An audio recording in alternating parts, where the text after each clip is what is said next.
Ladies and gentlemen, please rise to welcome the arrival of Yang Berhormat Dato' Amar Haji Muhammad Abu Bakar bin Marzuki, Sarawak State Secretary. Accompanying Yang Muhammad Dato' Amar is Yang Berbahagia Dato' Fabian Bigar, Secretary General Ministry of Digital Malaysia, together with distinguished guests. Ladies and gentlemen, let's give them a round of applause.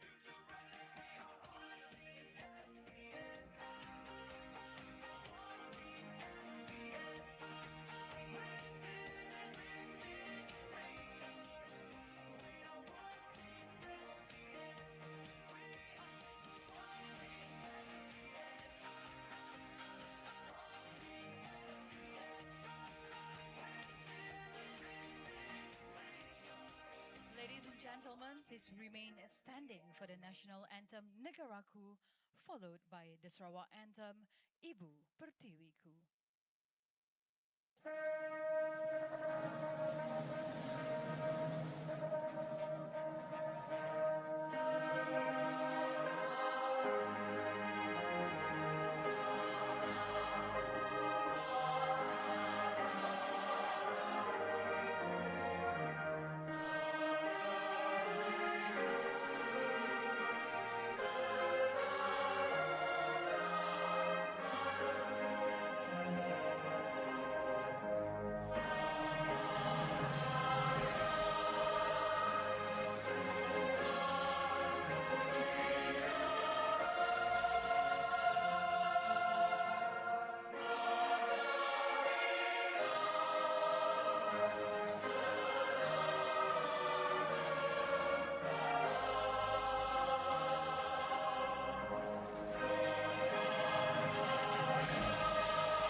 Distinguished guests, ladies and gentlemen, you may now be seated.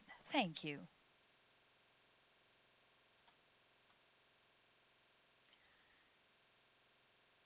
Assalamualaikum warahmatullahi wabarakatuh. Salam sejahtera, salam Sarawakku sayang, salam Malaysia Madani, dan salam Sarawak Maju Makmur.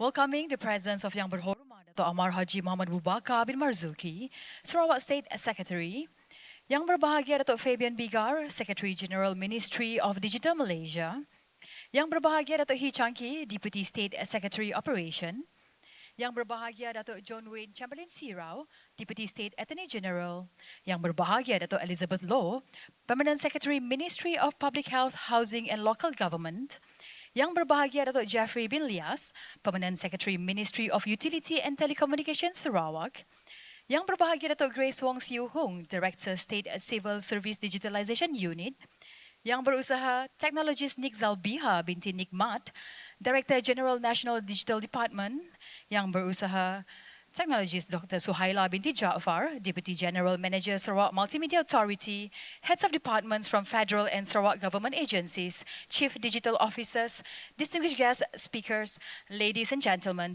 welcome to program Data, Digital Automation through Technological Advancement. This program is organized by the Sarawak Civil Service Digitalization Unit in collaboration with the Ministry of Digital Malaysia through Jabatan Digital Negara and Sarawak Multimedia Authority. For 2026, the theme is Data and AI Empowers the Government, reflecting the growing importance of trusted data, responsible AI, and digital leadership in improving public service delivery. For today's session, we are honored to have almost 300 participants representing 131 agencies from across Sarawak and federal government, statutory bodies, and government-linked companies. Ladies and gentlemen, this is the third year running of the Sarawak Digital Government Week, so let us give ourselves a big round of applause. Main key highlight of today is the launching of the Sarawak Data Governance Framework, or SDGF. Its launching today also marks the achievement of an important milestone under the Sarawak 13 Malaysia Plan in strengthening the foundation for data-driven public agencies and trusted AI readiness. Ladies and gentlemen, to seek blessings for today's program, may I invite Ustaz Haji Said Abdul Aziz bin Haji Wan Yusuf from Sarawak Islamic Council to lead the dua.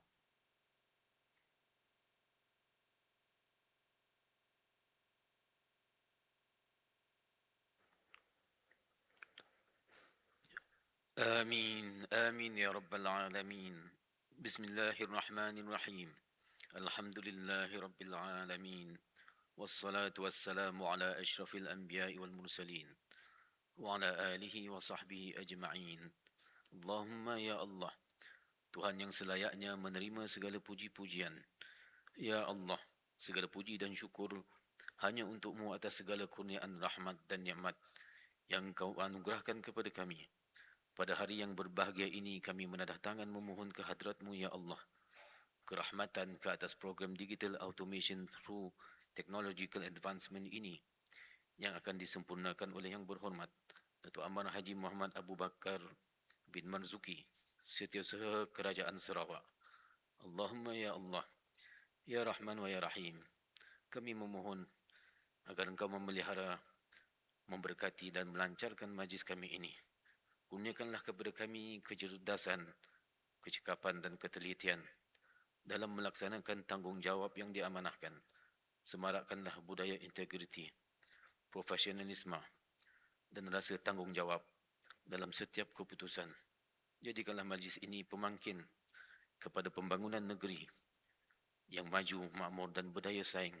Perkukuhkanlah kesejahteraan rakyat di bumi Sarawak yang tercinta ini.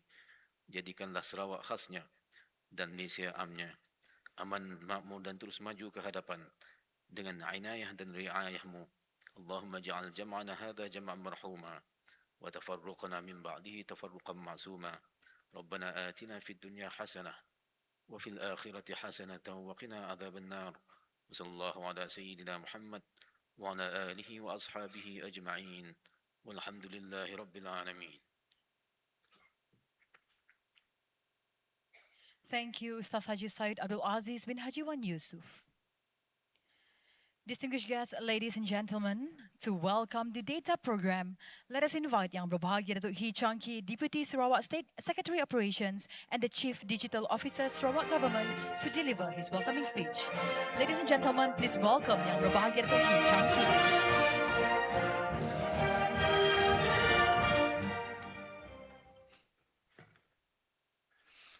Yang Berhormat Datuk Amar Haji Muhammad Abu Bakar bin Marzuki, the State Secretary of Sarawak. Yang Berbahagia Datuk Fabian Bigar, Secretary General of Ministry of Digital Malaysia. Yang Berbahagia Datuk John Wen Chamberlain Sirau, the Deputy State Attorney General Sarawak. Yang Berbahagia Datuk Grace Wong Siu Hung, the Director of SCSDU or Sarawak Civil Service Digitalization Unit. Yang Berusaha Technologist Dr. Suhaila binti Jaafar, the Deputy GM of Sarawak Multimedia Authority, and also Yang Berusaha Technologist Nick Zalbiha binti Nikmat, the Director General of the National Digital Department, heads of department and senior leaders from Sarawak Civil Service, from both state government and also federal government, as well as GLCs, distinguished guests, ladies and gentlemen. Salam sejahtera, salam Sarawak Maju Makmur, dan juga salam Malaysia Madani.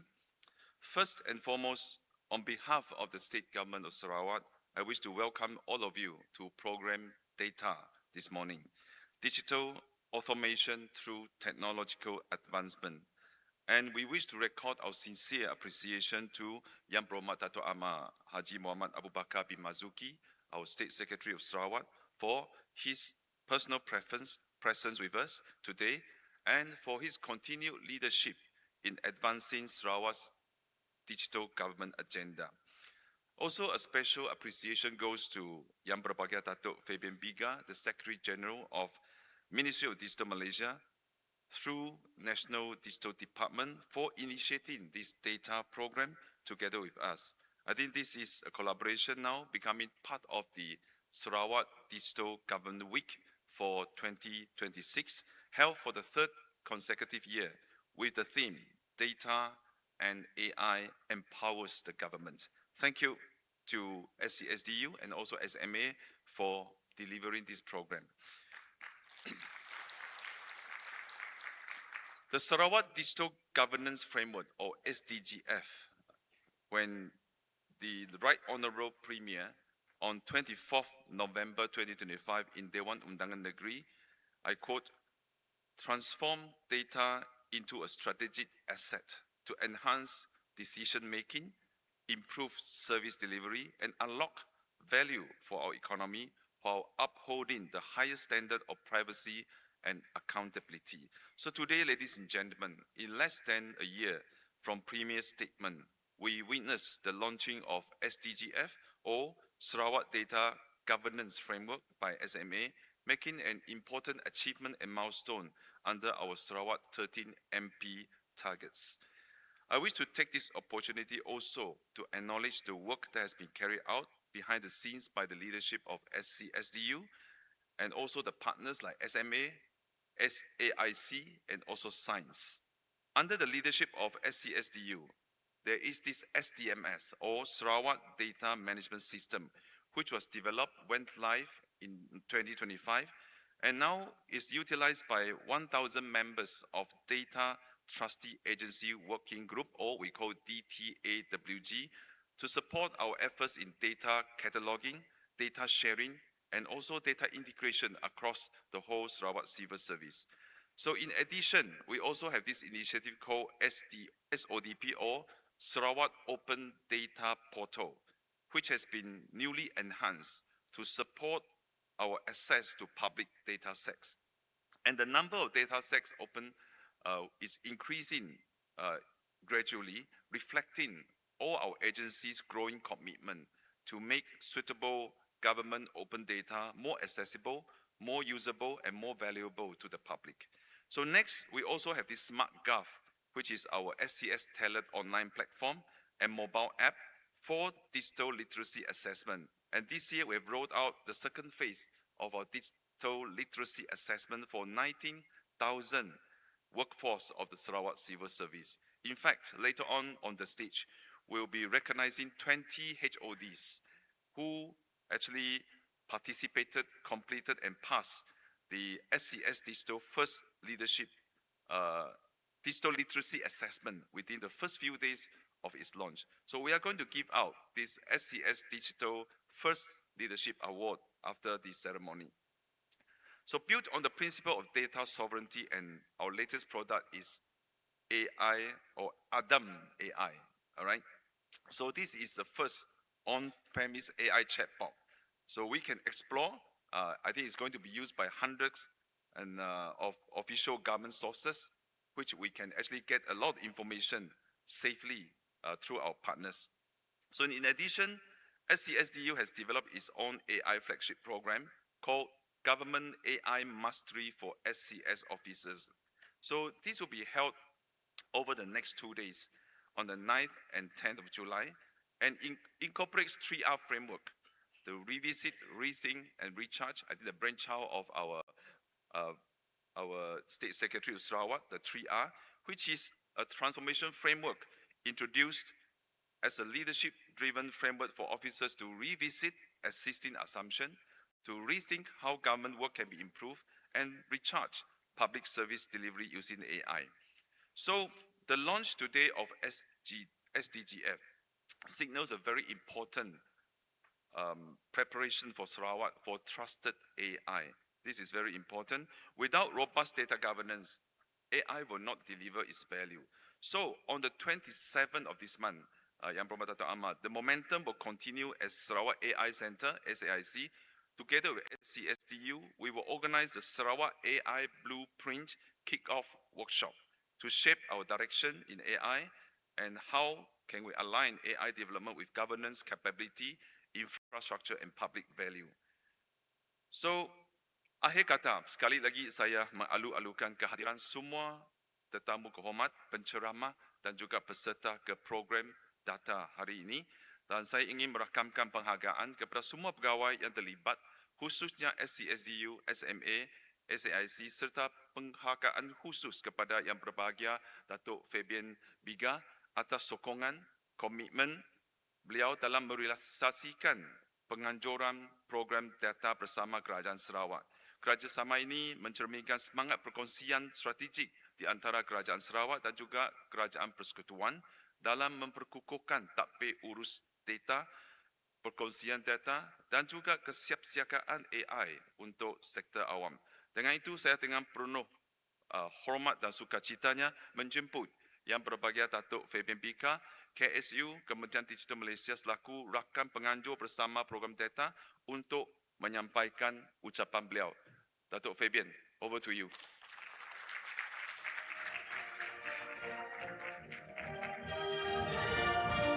Thank you, Yang Berbahagia Datuk Changki.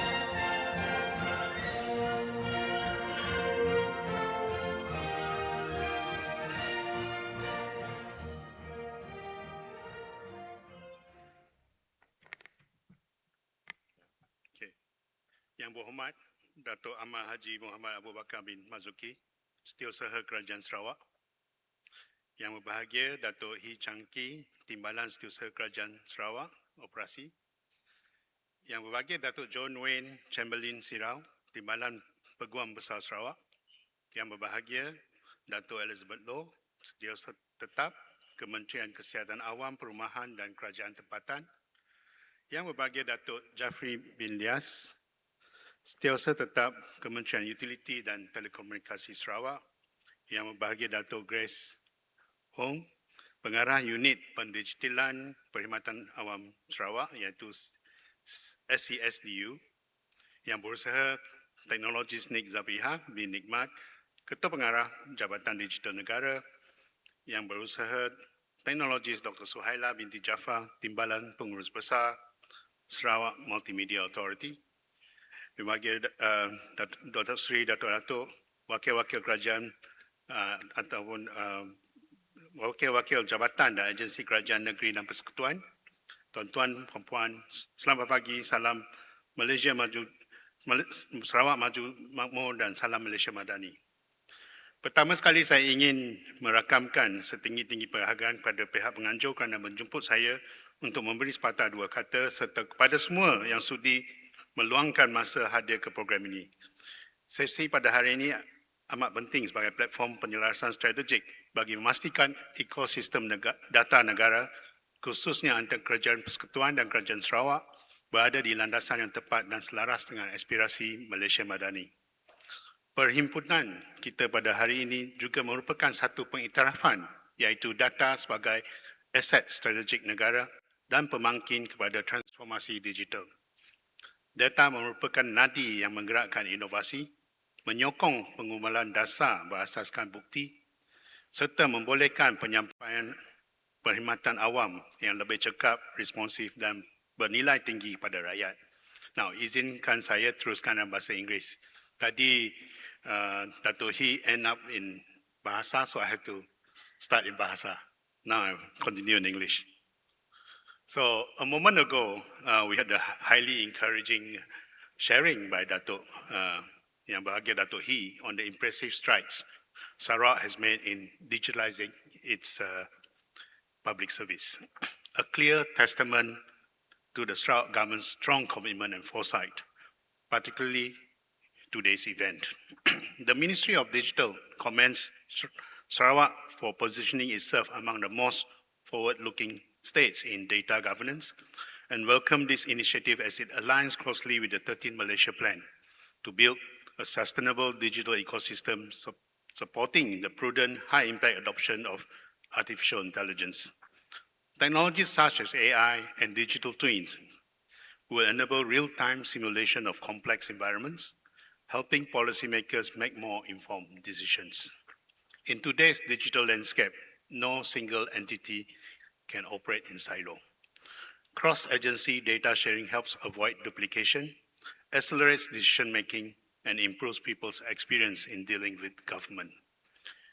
To ensure that data initiatives are implemented systematically, the Data Sharing Act 2025 or Act 864 came into force on 28 April 2025, establishing a more systematic governance structure for data sharing within an effective public service ecosystem.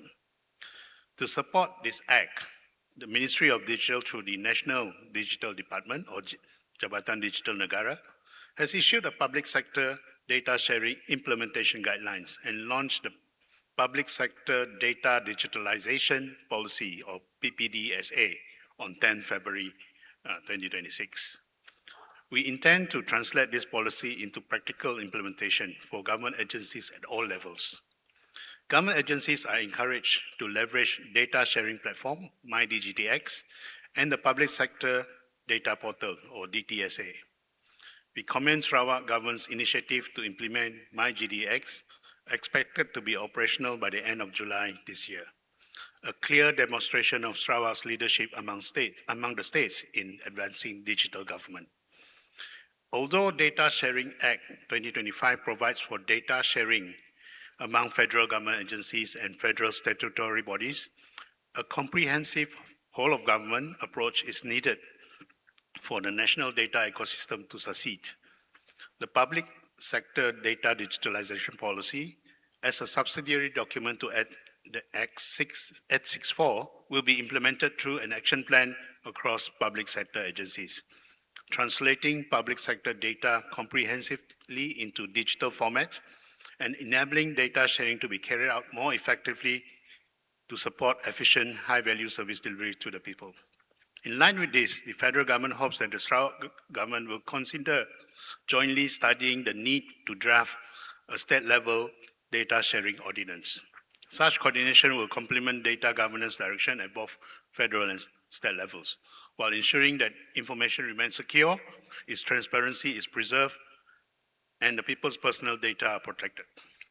Through data sharing between federal and state agencies, we can foster cross-sector collaboration capable of stimulating local innovation and the digital economy.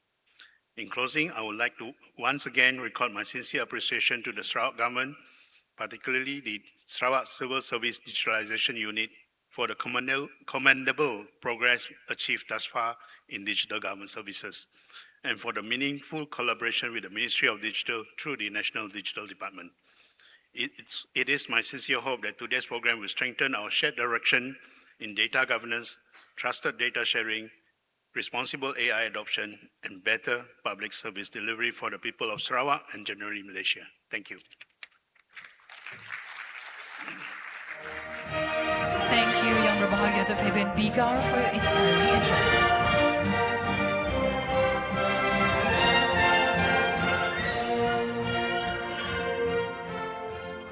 Distinguished guests, ladies and gentlemen, the Sarawak Data Governance Framework marks an important milestone in guiding Sarawak public sector entities towards clearer data accountability, better data quality, secure data sharing, and stronger readiness for responsible AI adoption. To set the stage for this important occasion, may I invite all distinguished guests to direct your attention to the screen for a brief introductory video on the Sarawak Data Governance Framework.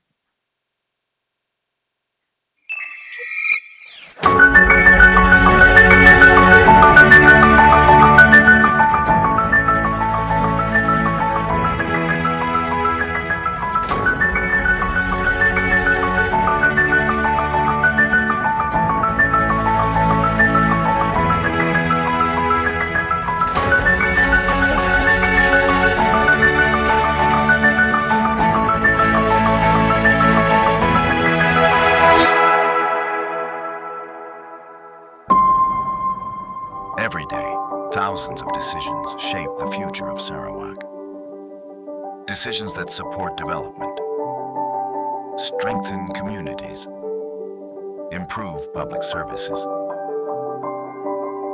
and create opportunities for future generations.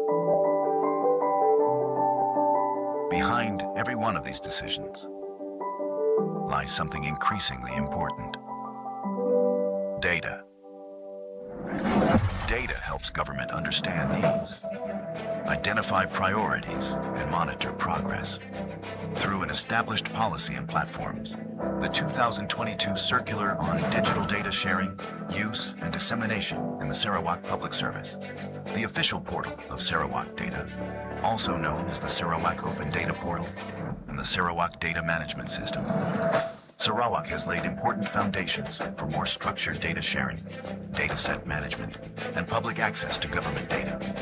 These efforts also reflect Sarawak's attention to broader data governance issues, including indigenous data sovereignty.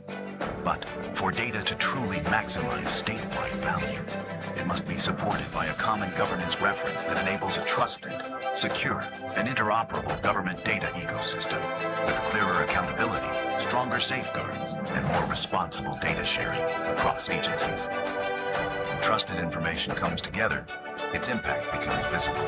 Through data-driven platforms such as the Sarawak Integrated Operations Center, information from relevant sources can be organized, analyzed, and used to support better operational insight. SIOC currently supports CCTV analytics services for local authorities and provides digital forensic support involving CCTV footage for PDRM's further investigation. As SIOC continues its transformation into an intelligent data hub, the importance of trusted, secure, and well-governed data becomes even more critical. When data is managed and shared responsibly, public services become more informed, operations become more efficient, and government becomes more connected. Recognizing the importance of trusted data, agencies across Sarawak came together to establish a common governance foundation, a statewide effort involving consultation, shared expertise, and collective commitment. Together, they developed the Sarawak Data Governance Framework, a framework that enables trust, strengthens accountability, promotes secure and interoperable data sharing, enhances coordination across agencies, protects the integrity, quality, and value of government data, and advances Sarawak towards a trusted, secure, interoperable, and value-driven data governance ecosystem. When governance enables trust, data becomes insight, insight becomes action, and action creates impact for a more connected, more resilient, and future-ready Sarawak. Today, we activate that vision.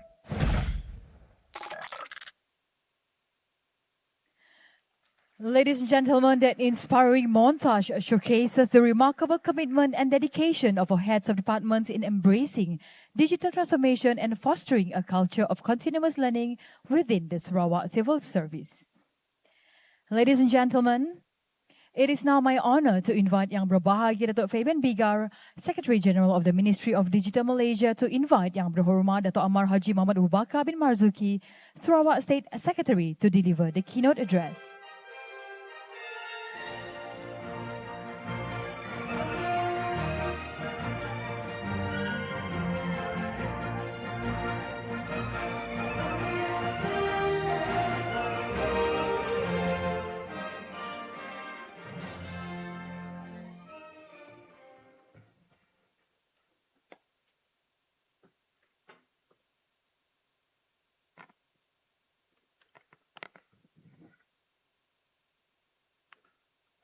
Bismillahirrahmanirrahim. Assalamualaikum warahmatullahi taala wabarakatuh. Salam sejahtera. Salam Sarawak maju makmur. Salam Sarawakku sayang. Salam segulai sejalai dan salam Malaysia Madani. Terima kasih saudari pengerusi majlis.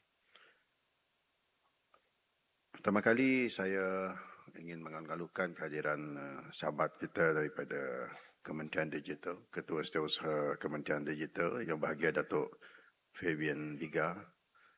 I think it's not too late for us to congratulate him for being the only Sarawakian who are now the Secretary General of a very important ministry in Kuala Lumpur. Congratulations again, Datuk Fagia. Datuk Fabian. Datuk Fabian is my schoolmate actually. We are from Tanjung Lubang. I think there are many of us here, especially all the head of department, Datuk Fabian are from Tanjung Lubang. Yang bahagia Datuk Hee Changki, Deputy State Secretary, yang bahagia Datuk John Wen, Deputy SAG, head of departments, Datuk-Datuk, especially Datuk Grace Wong Siu Hung, Director of the SSDU, and also I would like to take this opportunity to welcome Teknologis Nik Zabiha binti Nikmat, Ketua Pengarah Jabatan Digital Negara Kementerian Digital Malaysia. Ladies and gentlemen, pertama kali saya ingin memanjat kesyukuran kepada Allah SWT kerana telah mengizinkan kita untuk sama-sama pagi ini hadir ke majlis yang sangat bermakna, iaitu program Digital Automation through Technological Advancement atau ringkasnya D.A.T.A sempena Sarawak Digital Government Week 2026. Dan saya juga ingin mengucapkan terima kasih kepada pihak Sekretariat kerana telah dapat accommodate my time. I was given to understand this program my presence supposed to be at 10 or 11 o'clock this morning, but because I have another engagement after this with a Borneo engagement with media. As you all know, we have just announced our tickets, Sarawakku Sayang tickets recently, and today I'm going to have another engagement with some of our stakeholders. So due to that, I have to change my schedule. Thank you again to the Secretariat for giving me this opportunity and accommodate my schedule. Saya sudah semestinya ingin merakamkan sekali lagi ucapan terima kasih kepada yang bahagia KSU, Kementerian Digital serta rakan-rakan yang lain daripada Kuala Lumpur yang turut hadir sama dengan kita pada pagi ini, dan selamat datang ke Sarawak. Saya juga merakamkan ucapan setinggi penghargaan dan tahniah kepada SESDU under Datuk Hee Changki dan juga Datuk Grace kerana telah dapat menganjurkan program ini bersama dengan Jabatan Digital Negara dan juga Kementerian Digital Malaysia dan juga Lembaga Multimedia Sarawak. Dan penganjuran program ini mencerminkan komitmen kerjasama yang kukuh di antara kerajaan Sarawak dan juga kerajaan persekutuan bagi mengukuhkan agenda transformasi digital sama ada di peringkat Sarawak ataupun juga di peringkat negara. Dan sudah semestinya terima kasih juga saya ucapkan kepada semua ahli panel, para pembentang, para penceramah. Terima kasih kepada semua kerana telah sudi berkongsi kepakaran, ilmu, pandangan bersama dengan rakan-rakan kita. Sekali ketua-ketua jabatan yang hadir bersama pada pagi ini. Ladies and gentlemen, under the post-COVID-19 Development Strategy 2030, Sarawak aspiration is very clear. We seek to achieve our economic prosperity, social inclusivity, and environmental sustainability for all Sarawakian. More importantly, these aspirations are to be realized through strategic enablers of data and innovation. This vision was aptly articulated by our Right Honourable Premier of Sarawak in his various speeches and engagement, where he stated that our focus is on restructuring and diversifying our economy to high-value downstream industry while creating a thriving society that is driven by data and innovation. As mentioned by Dato' this morning, our Right Honourable Premier in his winding up speech at Dewan Undangan Negeri on the 20th of May 2026, our recent DUN sitting, Sarawak reiterated that it is a crucial moment in history defined not only by our natural resources, but by the intelligence that we build into our system. This statement captures the essence of our digital transformation journey. It underscores the importance of harnessing data, artificial intelligence, and emerging technologies as a strategic asset that will strengthen governance, enhance public service delivery, and position Sarawak at the forefront of the digital economy. In this regard, the Sarawak government has already taken concrete steps to put in place the necessary physical and digital foundations. These include data centers, connectivity hubs, cloud platforms, and high-performance computing capabilities, including initiatives such as Kuching AI Data Campus. This investment clearly demonstrates one thing. Sarawak is not only talking about digital transformation. We are building it brick by brick and system by system. As we strengthen our foundation, we must also strengthen the ecosystem that make this investment meaningful. Recently, I have the privilege of accompanying our Right Honourable Premier of Sarawak during the official working visit to Bristol, United Kingdom, where Sarawak engaged as strategic partners in semiconductors, aerospace, high-performance computing, and AI. What stood out to me was not only the sophistication of the technology, but how closely these areas depend on trusted, secure, and well-governed data. All these technologies have direct relevance to forestry, earth observation, disaster management, carbon tracking, maritime monitoring, and connectivity for remote areas. These are areas that matter to government. They affect how we protect our environment, manage our land, monitor our resources, respond to risks, and serve communities across a large and a diverse state.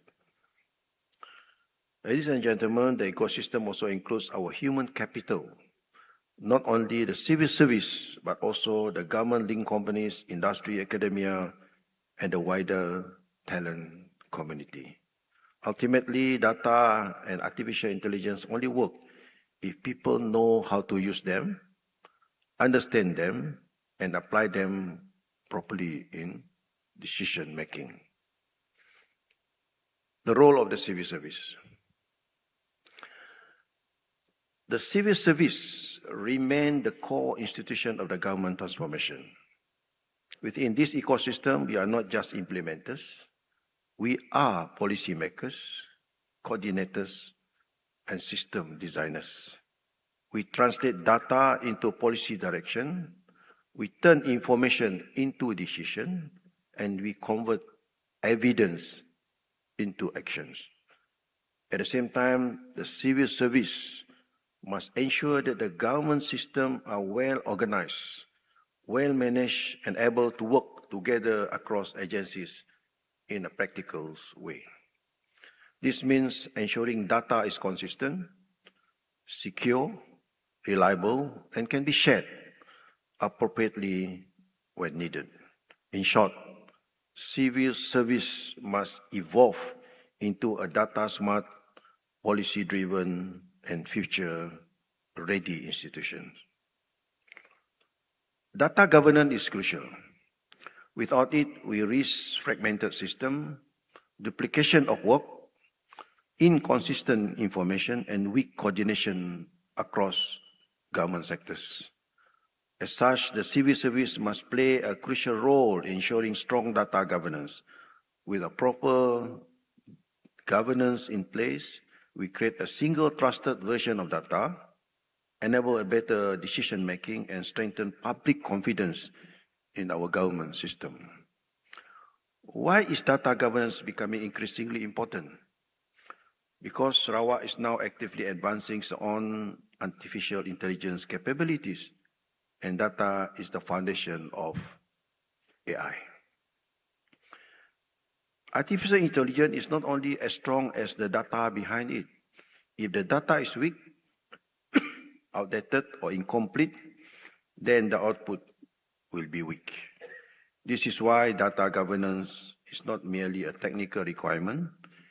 It is a matter of public sector responsibility and institutional discipline. Because when we speak about AI, we are not speaking about isolated system or experimental tools. We are speaking about future, where government decision will increasingly be supported by data-driven intelligence. In that future, the civil service carries an even greater responsibility. We are not only the users of the data system, we are the custodian of data quality, the enablers of data integrity, and the guardians of the public trust. This means every ministries, agencies, government departments must recognize one fundamental truth. If data is not properly managed at source, no technology, no system, and no artificial intelligence can correct it later. Therefore, our focus must be very clear. We must strengthen how data is collected, validated, shared responsibly, and how data is used for decision making. Only then we can ensure that artificial intelligence becomes a reliable enabler for government rather than a reflection of weak and inconsistent data practices. Rakan-rakan sekalian, kita kini berada pada satu fasa baru dalam evolusi pendigitalitan sektor awam. Jika sedekat yang lalu tumpuan utama kita adalah membangunkan sistem digital, mendigitalkan proses kerja dan memperluaskan perkhidmatan dalam talian, hari ini kita melangkah ke fasa yang lebih strategik, iaitu memperkukuh tabir urus data sebagai asas kepada pemanfaatan kecerdasan buatan ataupun artificial intelligence. Keutamaan kita hari ini bukan lagi sekadar membangunkan sistem, tetapi memastikan teknologi benar-benar meningkatkan kualiti penyampaian perkhidmatan kepada rakyat. Bayangkan satu hari nanti, rakyat tidak lagi perlu beratur panjang di kaunter kerajaan, membawa fail tebal ke pejabat awam atau menunggu berbulan-bulan untuk sesuatu permohonan diluluskan. Sebaliknya, urusan dapat diselesaikan dengan cepat, telus, selamat dan efisien. Bak kata yang amat berhormat Premier kita, ketik saja, dah selesai. Inilah wajah baru. Inilah wajah baru pentadbiran awam kita yang sedang kita usahakan, iaitu sebuah kerajaan yang pintar, proaktif dan berasaskan data. Peralihan ini bukan sahaja mencerminkan kematangan agenda transformasi digital Sarawak, malah membuktikan perkhidmatan awam Sarawak berkembang seiring dengan perubahan lanskap kemajuan digital di peringkat global. Justru pelancaran Sarawak Data Governance Framework atau SDGF pada hari ini merupakan satu langkah yang strategik dalam perjalanan transformasi digital Sarawak. Rangka kerja ini menyediakan prinsip piawaian dan mekanisme tabir urus yang jelas bagi memastikan data kerajaan Sarawak diurus dengan lebih sistematik, selamat, berkualiti dan berintegriti. SDGF juga akan memperkukuh dasar pemilikan data, perkongsian data dan accountability agency dalam mengurus data sebagai aset strategik kerajaan. Lebih penting lagi, SDGF akan menjadi landasan kepada agensi-agensi dalam membuat keputusan berasaskan data dan bukan hanya berdasarkan kepada andaian ataupun assumptions. Kejayaan Perkhidmatan Alam Sarawak untuk meletakkan data sebagai aset strategik bergantung kepada kesediaan semua kementerian dan agensi untuk memperkukuhkan kerjasama merentas sektor, meningkat kualiti data dan membudayakan perkongsian data secara bertanggungjawab. Dan ini mesti bermula dengan semua ketua jabatan, termasuk saya. Jadi persempatan ini saya ingin menyeru kepada semua rakan-rakan, ketua-ketua jabatan, rakan-rakan kementerian dan agensi kerajaan untuk sama-sama memberi komitmen penuh terhadap pelaksanaan SDGF ini. Ladies and gentlemen, before I conclude,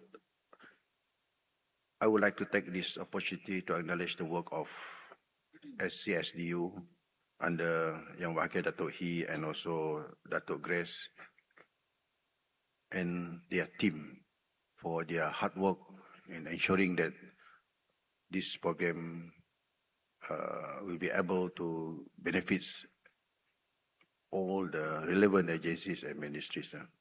This is our strength in state civil service. We work as a team. We always ensure that nobody, be it ministry or government agencies, GLC, we never work in silo.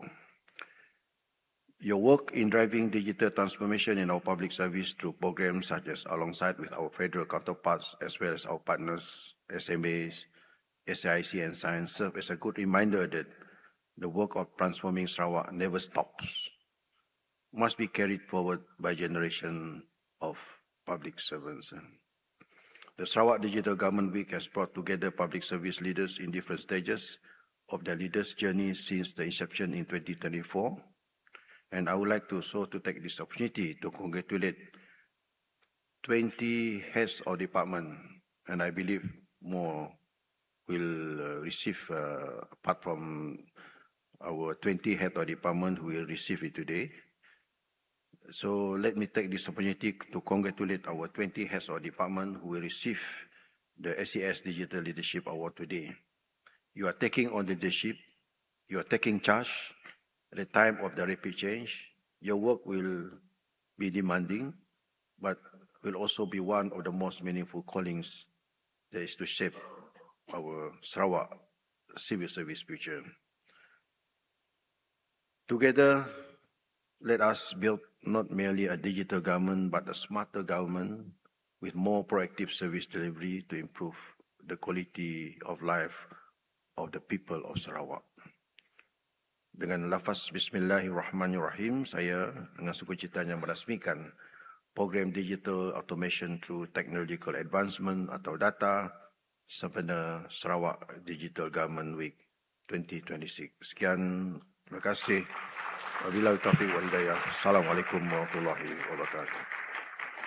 Thank you, Yang Berhormat Datuk Amar, for the keynote speech, and kindly remain on stage for our following event.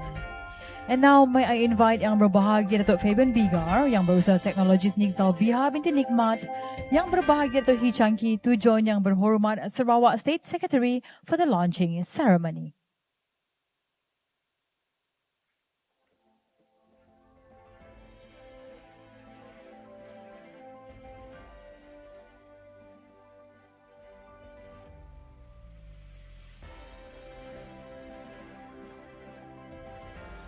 All right, distinguished guests, ladies and gentlemen, we shall now proceed with the launching ceremony of the Sarawak Data Governance Framework. Each puzzle piece represents a key component of the Sarawak Data Governance Framework and signifies the important role played by every sector in building a trusted and connected data ecosystem. And to officiate the launch of the Sarawak Data Governance Framework, may I respectfully invite our distinguished guest launching representatives to the stage to place their respective puzzle pieces onto the launching structure. First team, may we invite Yang Berbahagia Datuk Jafri bin Lias, Permanent Secretary of Ministry of Utilities and Telecommunications, representing all ministries with oversight of SEB, and Petros to represent all ministries. Second team yang berbahagia Datuk Grace Wong Siu Hung, Director Sarawak Civil Service Digitalization Unit, representing Premier's Department.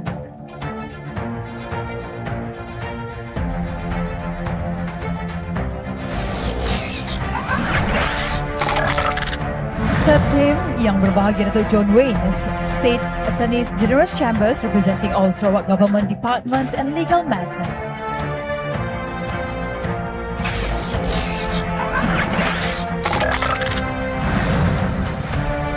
Fourth team yang berusaha Tuan Haji Yunus bin Tambi, resident of Limbang Division, representing all resident and district offices.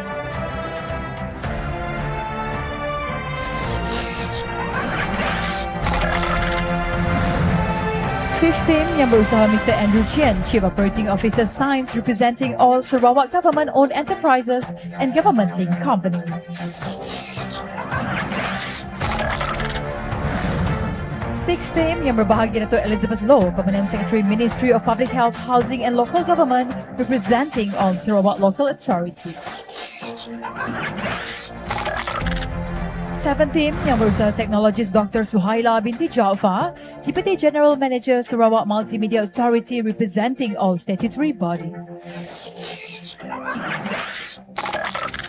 Ladies and gentlemen, together these 7 themes form a holistic governance structure covering the full cycle of data management in Sarawak, and to symbolize leadership, unity and the whole of government commitment towards strengthening data governance across Sarawak, may I respectfully invite Yang Berhormat Dato' Amar Haji Muhammad Abu Bakar bin Marzuki, Sarawak State Secretary, to press the centerpiece in 3, 2, 1.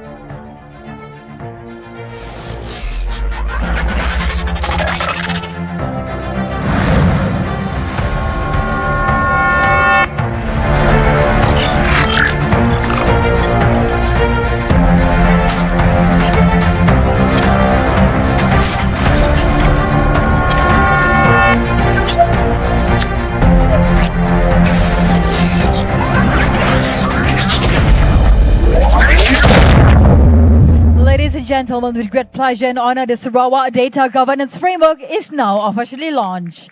Congratulations to the Sarawak government and to all agencies whose collaboration and commitment have made this important milestone possible.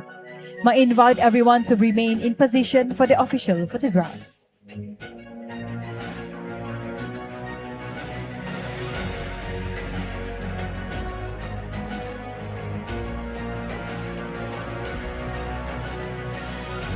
Thank you.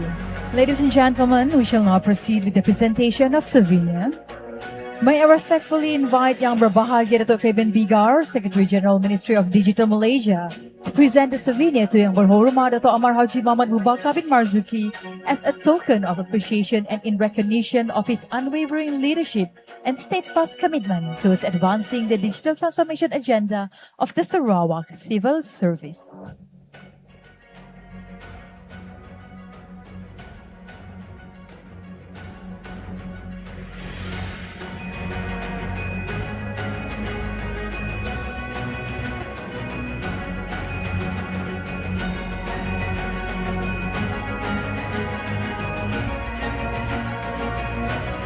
And next, may we invite Yang Berusaha Technologist Dr. Suhaila binti Jaafar, Deputy General Manager Sarawak Multimedia Authority, to present the souvenir to Yang Berhormat Datuk Amar Haji Muhammad Abu Bakar bin Marzuki.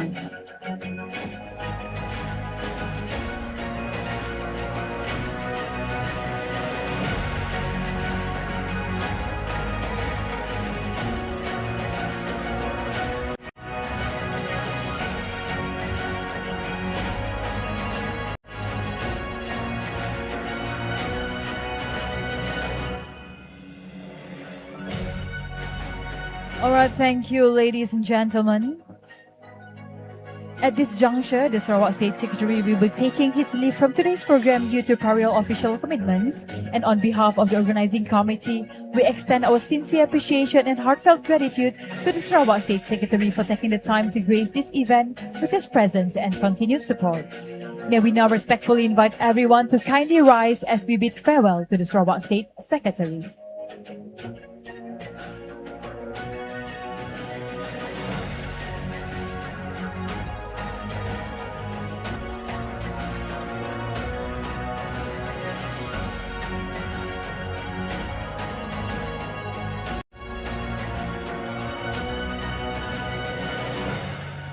Ladies and gentlemen, let's give him a big round of applause.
All right, ladies and gentlemen, we shall now continue with the next segment of program, Presentation 1. Please be seated.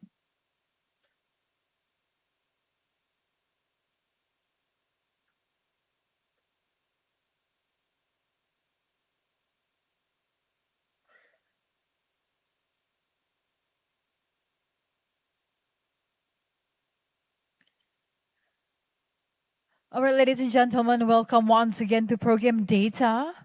And we shall now begin with our first presentation entitled Data Governance and Sarawak Integrated Operations Center, SIOC, by Madam Zaliha Muhammad Ali, Program Director, Strategy and Operations for SIOC, Sarawak Multimedia Authority. This session will set the context on how data governance and SIOC support better coordination, evidence-based decisions, and more responsive public service delivery. So, ladies and gentlemen, please join me in welcoming Madam Zaliha Muhammad Ali.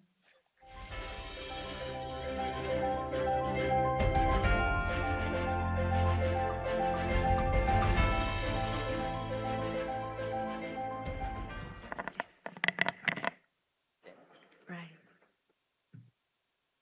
Assalamualaikum and a very good morning to all distinguished guests, ladies and gentlemen. Firstly, let me see, betul tak slide? Okay. Firstly, I would like to thank our host, SCSDU, for giving me this opportunity to share some insights on data governance and Sarawak Integrated Operations Center, SIOC, with you today. I believe many of you may have heard about SIOC. To be completely honest, I tak pernah dengar pun, and until I joined SMA back in October. In fact, I was told that not many people had the opportunity to visit the place. Anyway, since then, SIOC has been welcoming a growing number of visitors. And for those of you who have had the chance to visit us, you will probably recognize the picture on the screen. That is our SIOC operations deck. Today, I would like to take you to a brief journey of SIOC. So let's dive in and explore the world of data, governance, and insights that drive smarter decision-making in Sarawak. Okay, SIOC's story actually began long ago in December 2018. Yeah, so it's not new. All this time, the vision was primarily on an integrated CCTV project. That was how SIOC started. Over the years, though, the project has evolved. A major milestone came in October 2020 when the contract for the phase 1 of the project was awarded.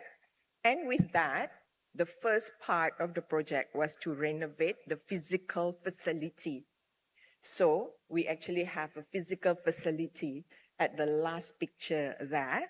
That's where our operational space houses SIOC today. This was completed back in December 2022.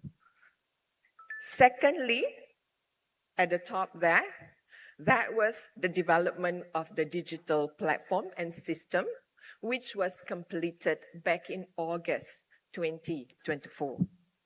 And thirdly, ongoing now, is the deployment of 210 smart poles all around the greater of Kuching and Miri. And with each of these smart poles, as you see the picture in the middle there, actually it housed 4 cameras. Yeah, so Big Brother is watching you for those in Kuching and Miri. These are put strategically in designated location. And at the moment, we are nearly completion on this project. So what started as a CCTV initiative has progressed and evolved into a comprehensive platform that integrates data, technology, and operational intelligence to support better decision-making. So, as recognized in the Sarawak Digital Economy Blueprint 2030, also in the PCDS 2030 and the 13 Malaysia Plan, data governance is a critical foundation for Sarawak's digital government vision, enabling AI, analytics, and IoT through trusted data sharing, robust governance framework, and interoperable data ecosystem. To realize this vision, it was agreed in December 2024 that SIOC would further evolve into an intelligent data broker, data hub, serving as the UTC for data across Sarawak government ecosystem, with SMA acting as the data trustee to ensure trusted data stewardship, secure data sharing, and effective governance, thereby enabling timely and data-driven decision-making across the government. So, where are we today with SIOC? SIOC's current capabilities includes, as you can see on the screen, smart video services, video analytics, operational dashboards, operational support, cross-agency services, and data analytics. Today, SIOC serves as a centralized hub, delivering integrated data, cybersecurity and network monitoring, and smart city services to support government operation. Its capabilities span public safety and security, cybersecurity monitoring, enforcement support, smart city initiatives, technical integration, government operational support, and cross-agency data collaboration.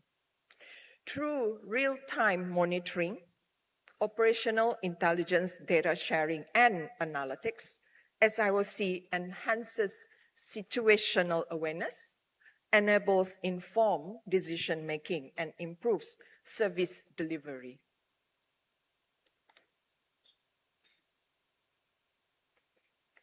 So, moving forward, SIOC transformational roadmap aims to transform SIOC from a reactive operation center with siloed data and limited analytics into an intelligent data broker.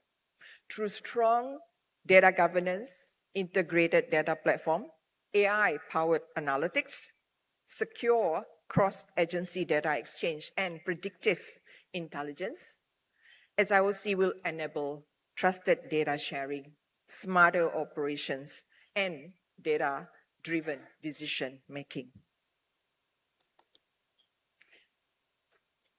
This transformation will bring us to the SIOC of tomorrow, a trusted data and intelligence platform that connects agencies through secure, interoperable data ecosystem, delivers AI-driven insights and predictive decision support, and powers innovative digital services.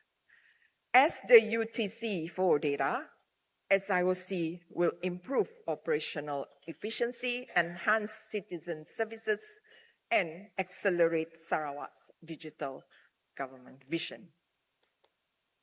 But as with any digital transformation, right, the success and sustainability of this journey will really depend on 5 critical enablers: a strong cybersecurity and privacy, data governance and compliance, people and skill development, technology and infrastructure, and most importantly, effective change management to drive adoption and lasting impact. Moving on, this diagram illustrates the aspiration for SIOC to serve as Sarawak's centralized operational intelligence platform, integrating data from multiple sources and transforming it into actionable insight through advanced analytics and geospatial technologies.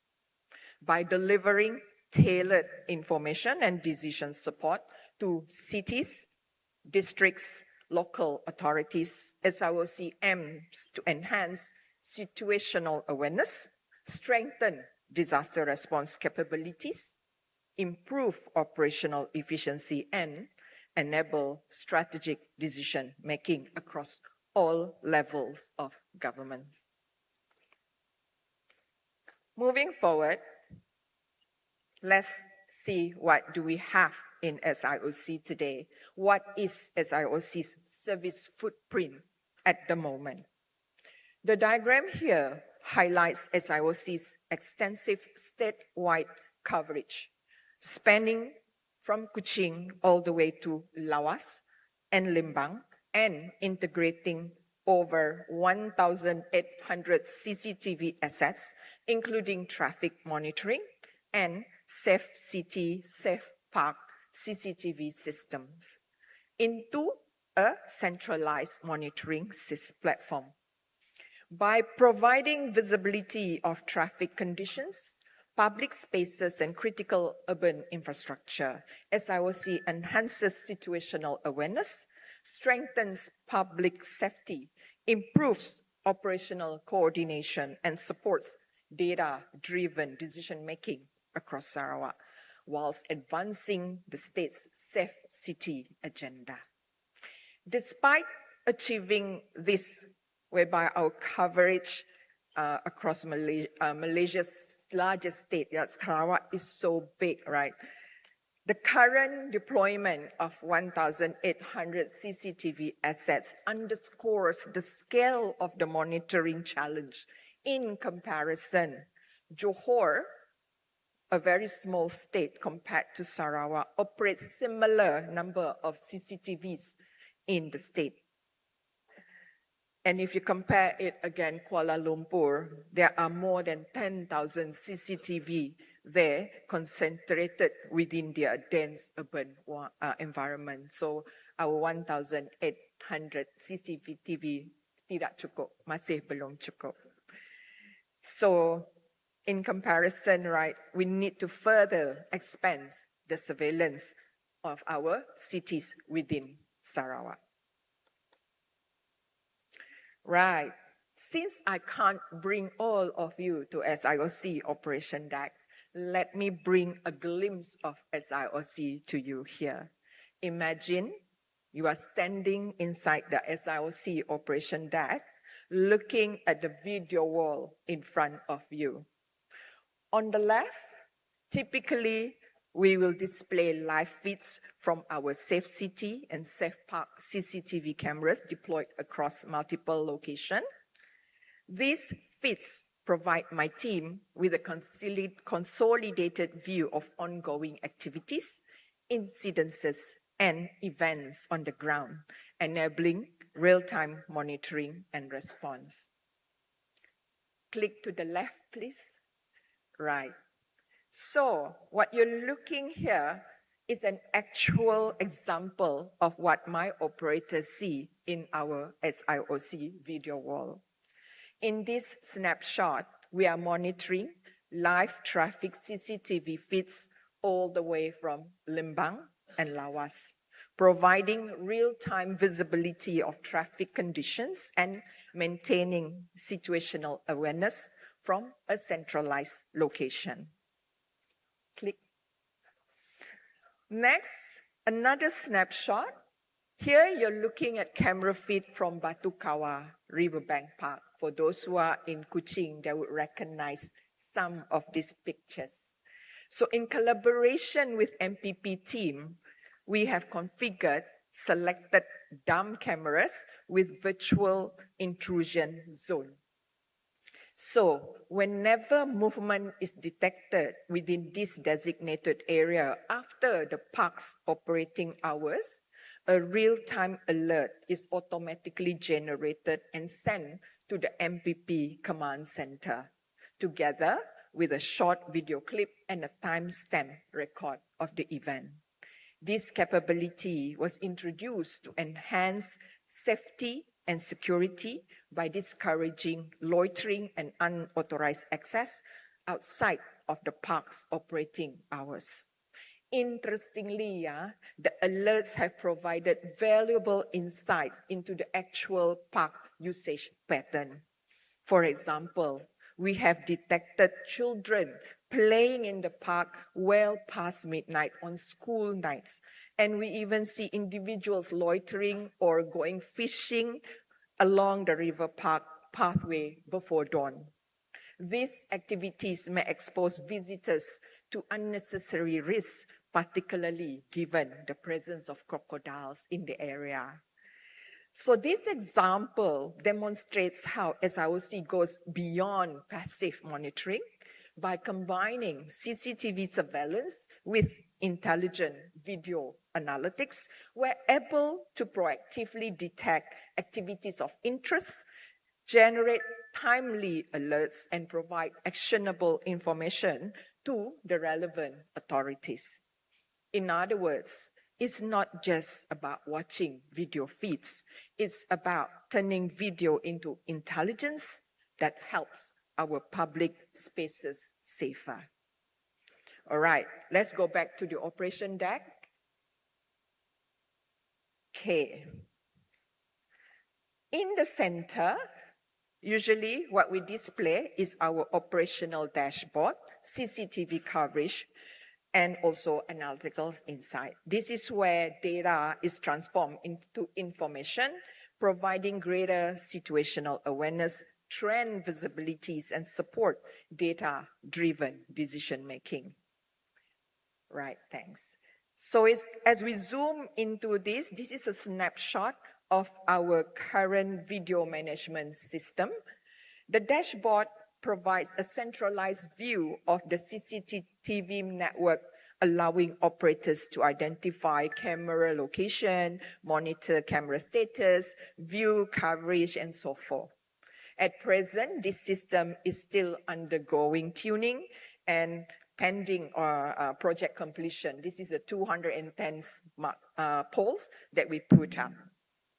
Once handover, SIOC is expected to have access to approximately 840 smart CCTV cameras across Greater Kuching and Miri. Let us zoom into Kuching district. And then from here, let's zoom into Kuching City.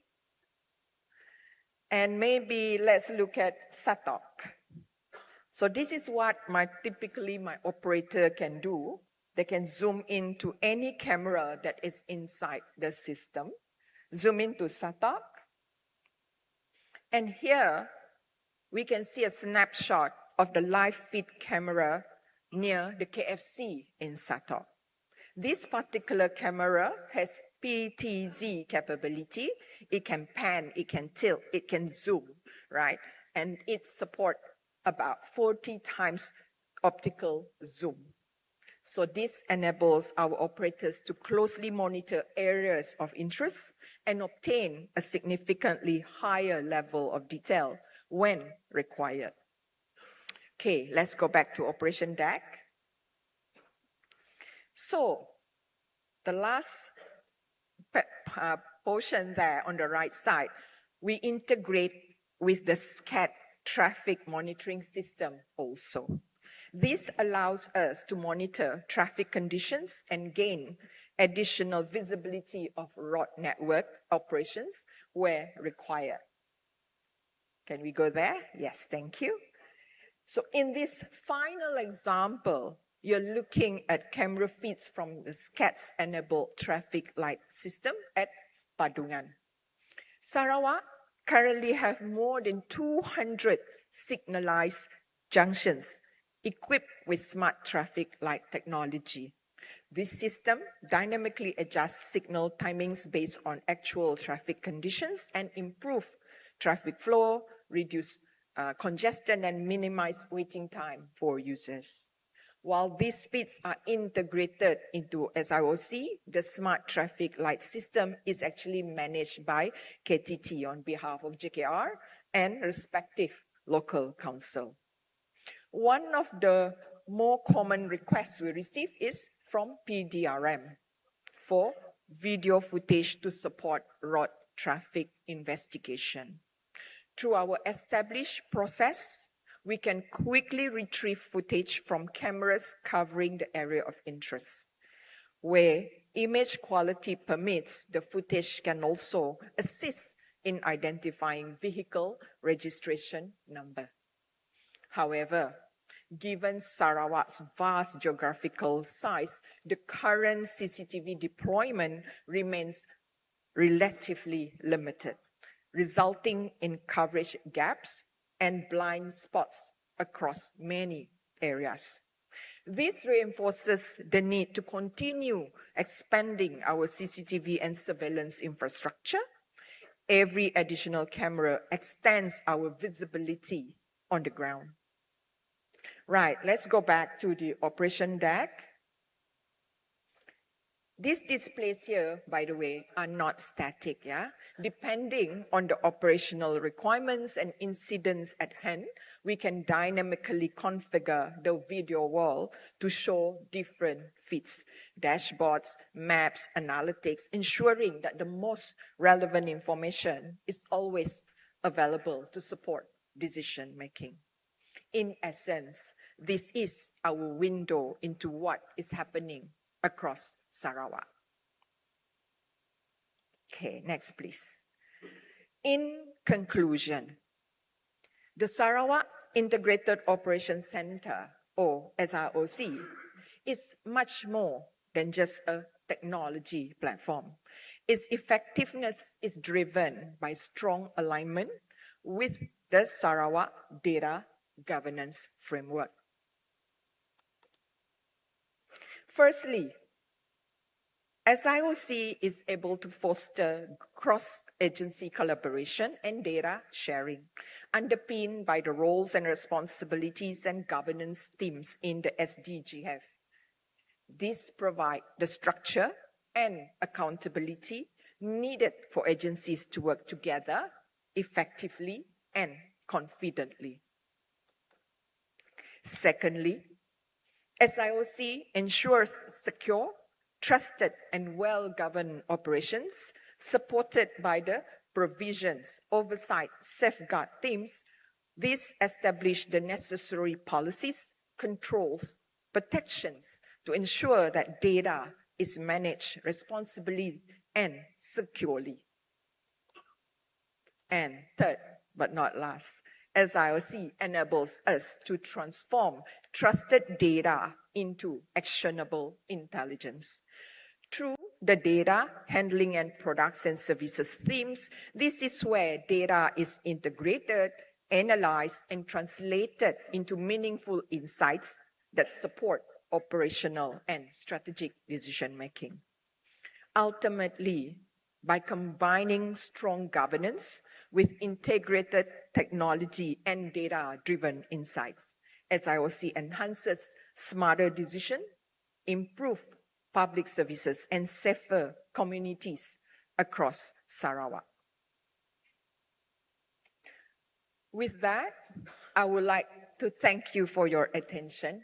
I hope I have given you a glimpse into SIOC and our journey and the important role that data governance play in enabling data-driven decision-making across the state. Let us continue to work hand in hand towards our shared vision of a smarter, safer, and more connected Sarawak. Terima kasih, thank you, and have a great day. Thank you, Madam Saliha Muhammad Ali, for the presentation. So, ladies and gentlemen, before we adjourn for tea break, can we please get all of you to do the evaluation? Scan the evaluation on the screen. Evaluation, please, technical team.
Ladies and gentlemen, once you have completed the evaluation, We will adjourn for a short morning tea break.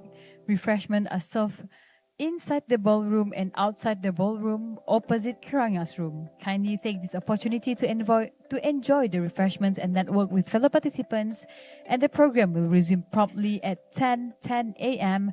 with a presentation entitled Data Readiness for Trusted AI in Government, Why Governance Comes First by Professor Dr. Patrick Tan, Chief Executive Officer of the Sarawak AI Center, SAIC. And may we kindly request all participants to be seated in the ballroom by 10 a.m. to ensure the program resumes on schedules. Thank you.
Okay, so you on already, right?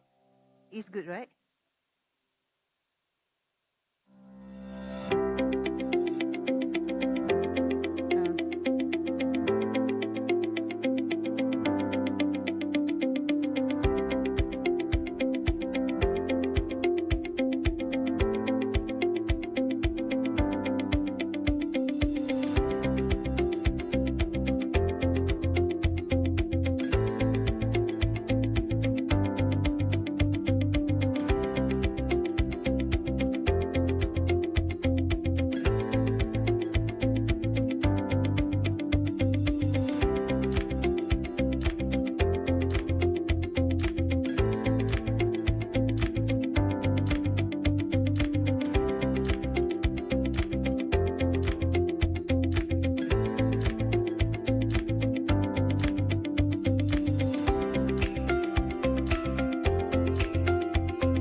Hello, hi.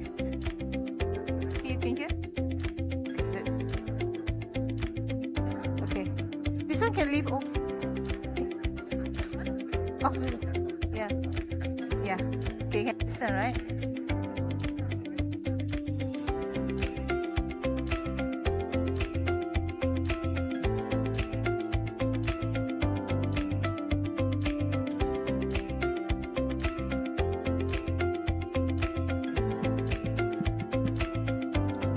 Well, ladies and gentlemen, may I have attention, please?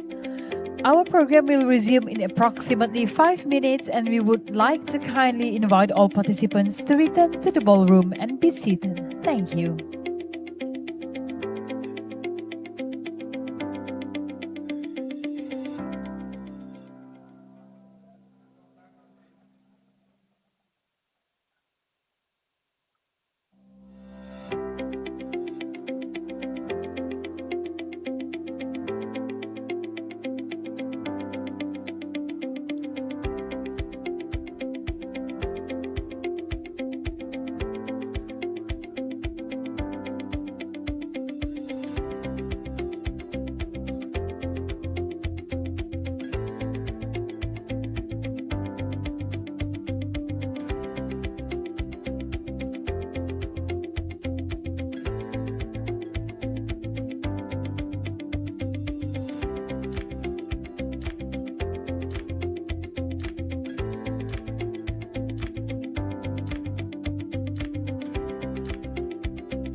ready?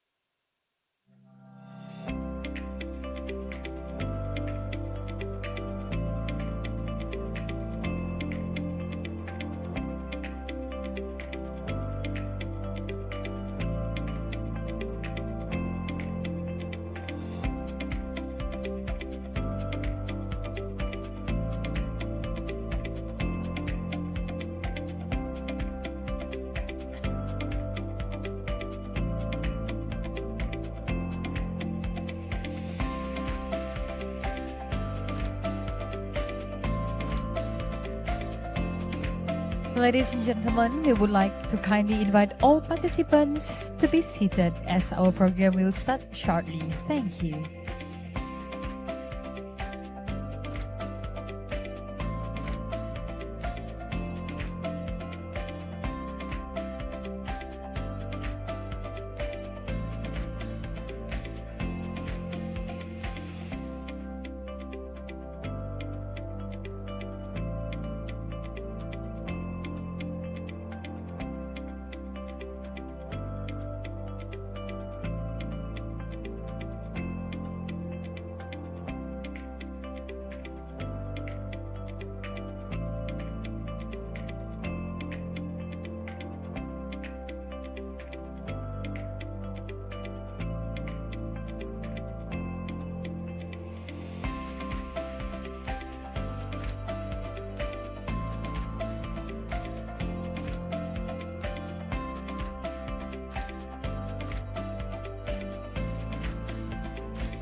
Well, ladies and gentlemen, a very good morning. Welcome back.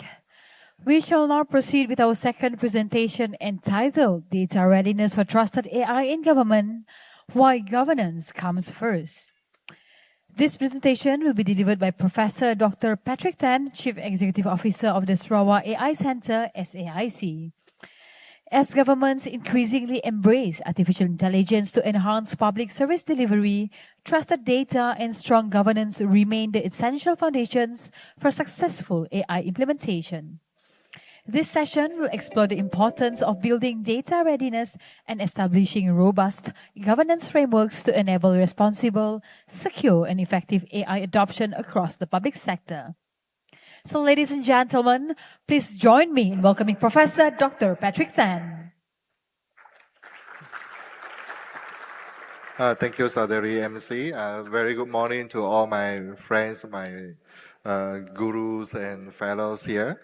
Today, I would like to share with you how data governance framework is important for AI journey. My talk here will be very much simplified. For all discussion or Q&A, we can do it offline off the stage. So AI readiness for trusted AI. I believe most of us here are very familiar with AI in the form of ChatGPT, Gemini, and so on. All of us, if not all, have been using ChatGPT or Gemini or any of these DeepSeek, this kind of AI tools to a certain extent, either in our life or in our jobs. Yeah. No need to confess, but many of us have been using it, okay? So how do we know we use the AI correctly or not? So there is a lot of judgment for us as a user to ask ourselves whether we are using AI in the correct way or not. So is the data sensitive or not sensitive to be uploaded to AI or not? There are so many questions. So today is the launch of Sarawak Data Governance Framework. This is the exact step, very step number one that for us to have less worry and have more peace of mind in future. Why do I say that?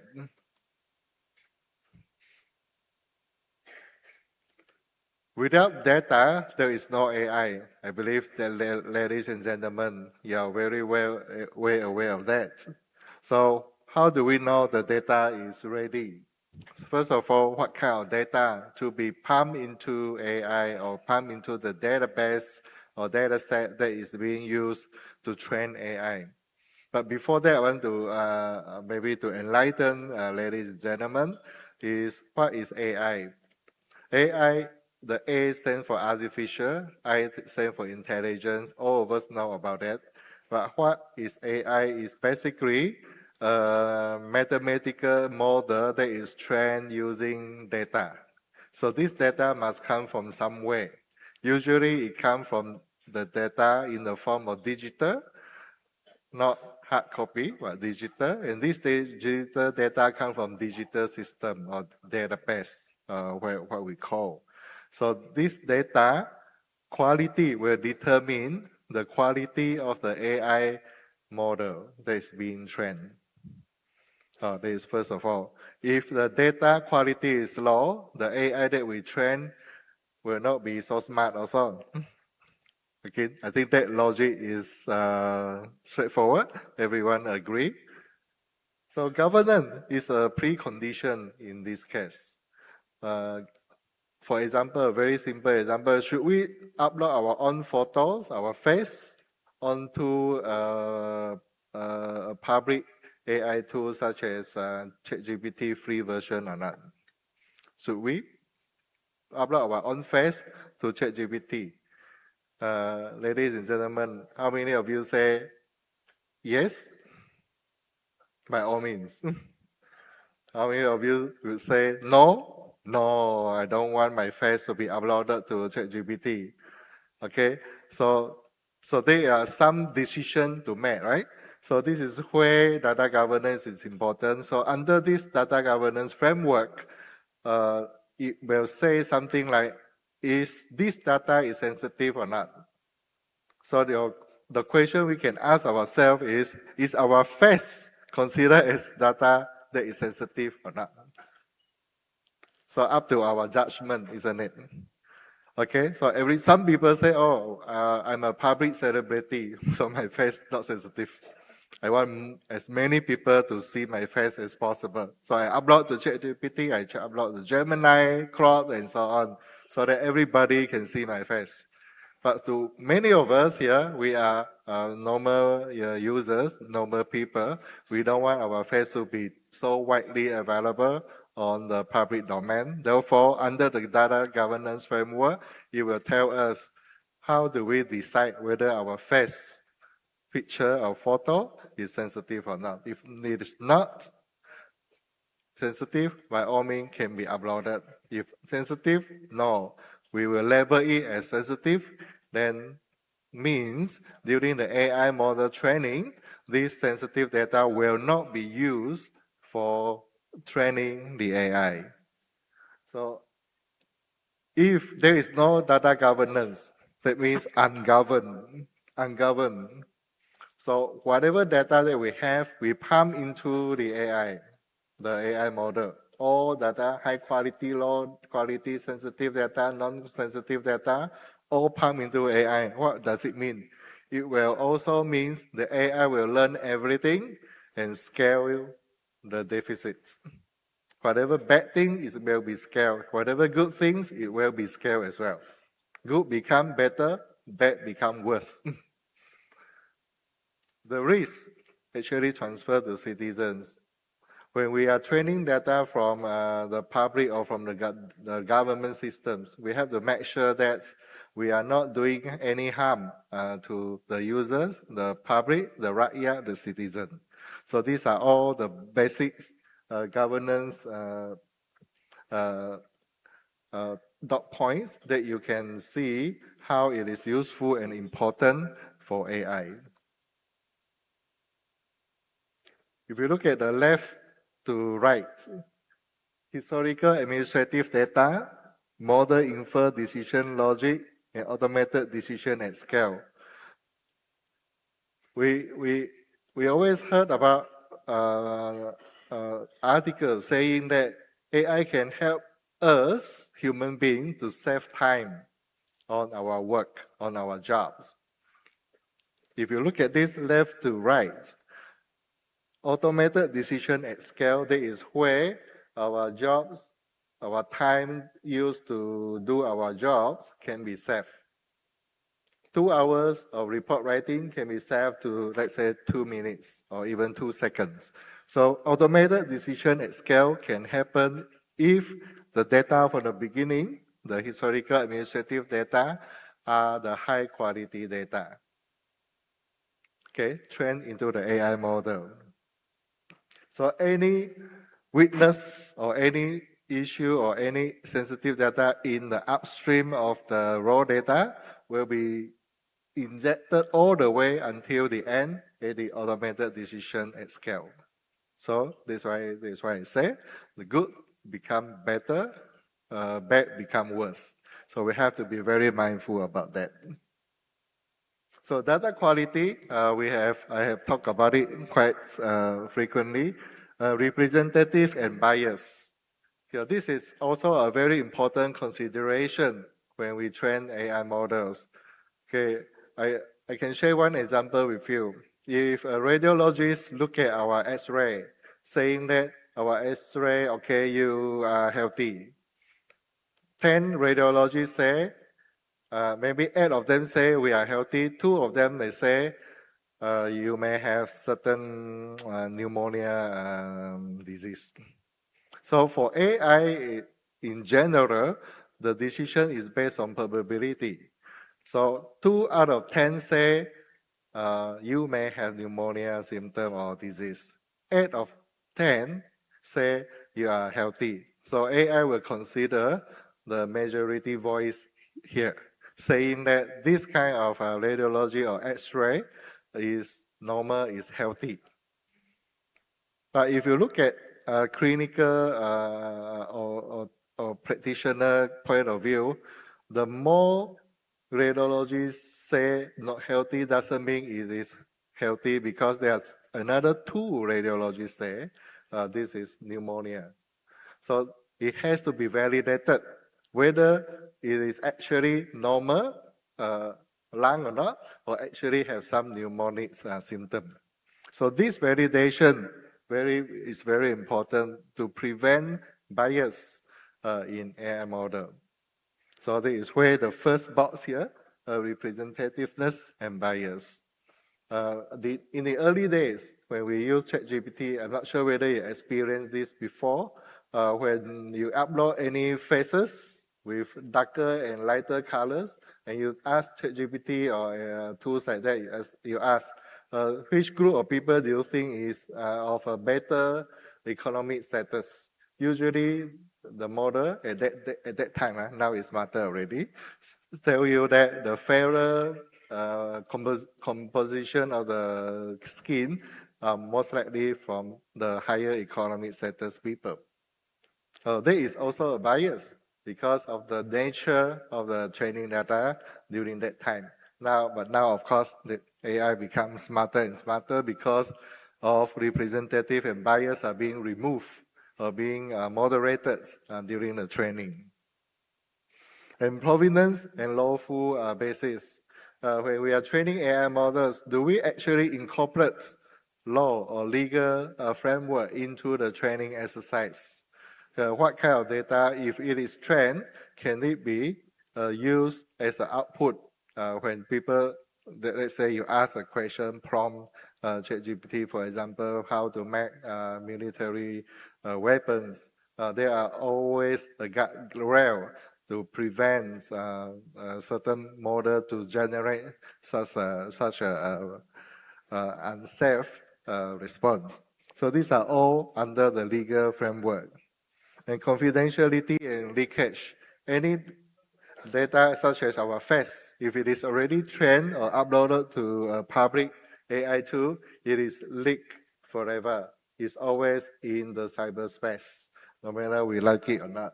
So these are very important technicality or consideration under the data governance framework.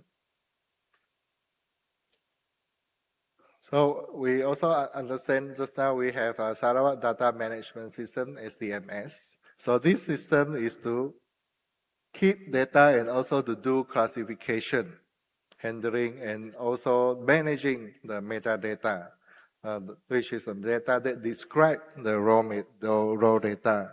And one very important point I want to bring up here is about sovereignty and dependency management. For Sarawak's government system, we have sovereignty requirements or expectation. So can we ensure that all this data being stored in the SDMS or used for AI training can address and can fulfill the sovereignty expectation and requirements or not? In other words, can all this data confine or conform to the policies and procedures or not? And interoperability, which is also important. One system from Ministry A can be talking to Ministry B system C, D, E, F, G or not. So we don't want every system running in silo. At the same time, we want the data to be able to be shared and in the interoperable systems, and as well as the AI system that can give the decision maker with one KTAC on the phone or on the laptop to see all the data available. For example, can a decision maker on the phones type a question, say, what is the progress of the certain, let's say, road construction in Bahagian ABC? And the AI should be able to respond, okay, this road construction in Bahagian ABC, progress is 65%. So this will be the ultimate use of AI in a nutshell.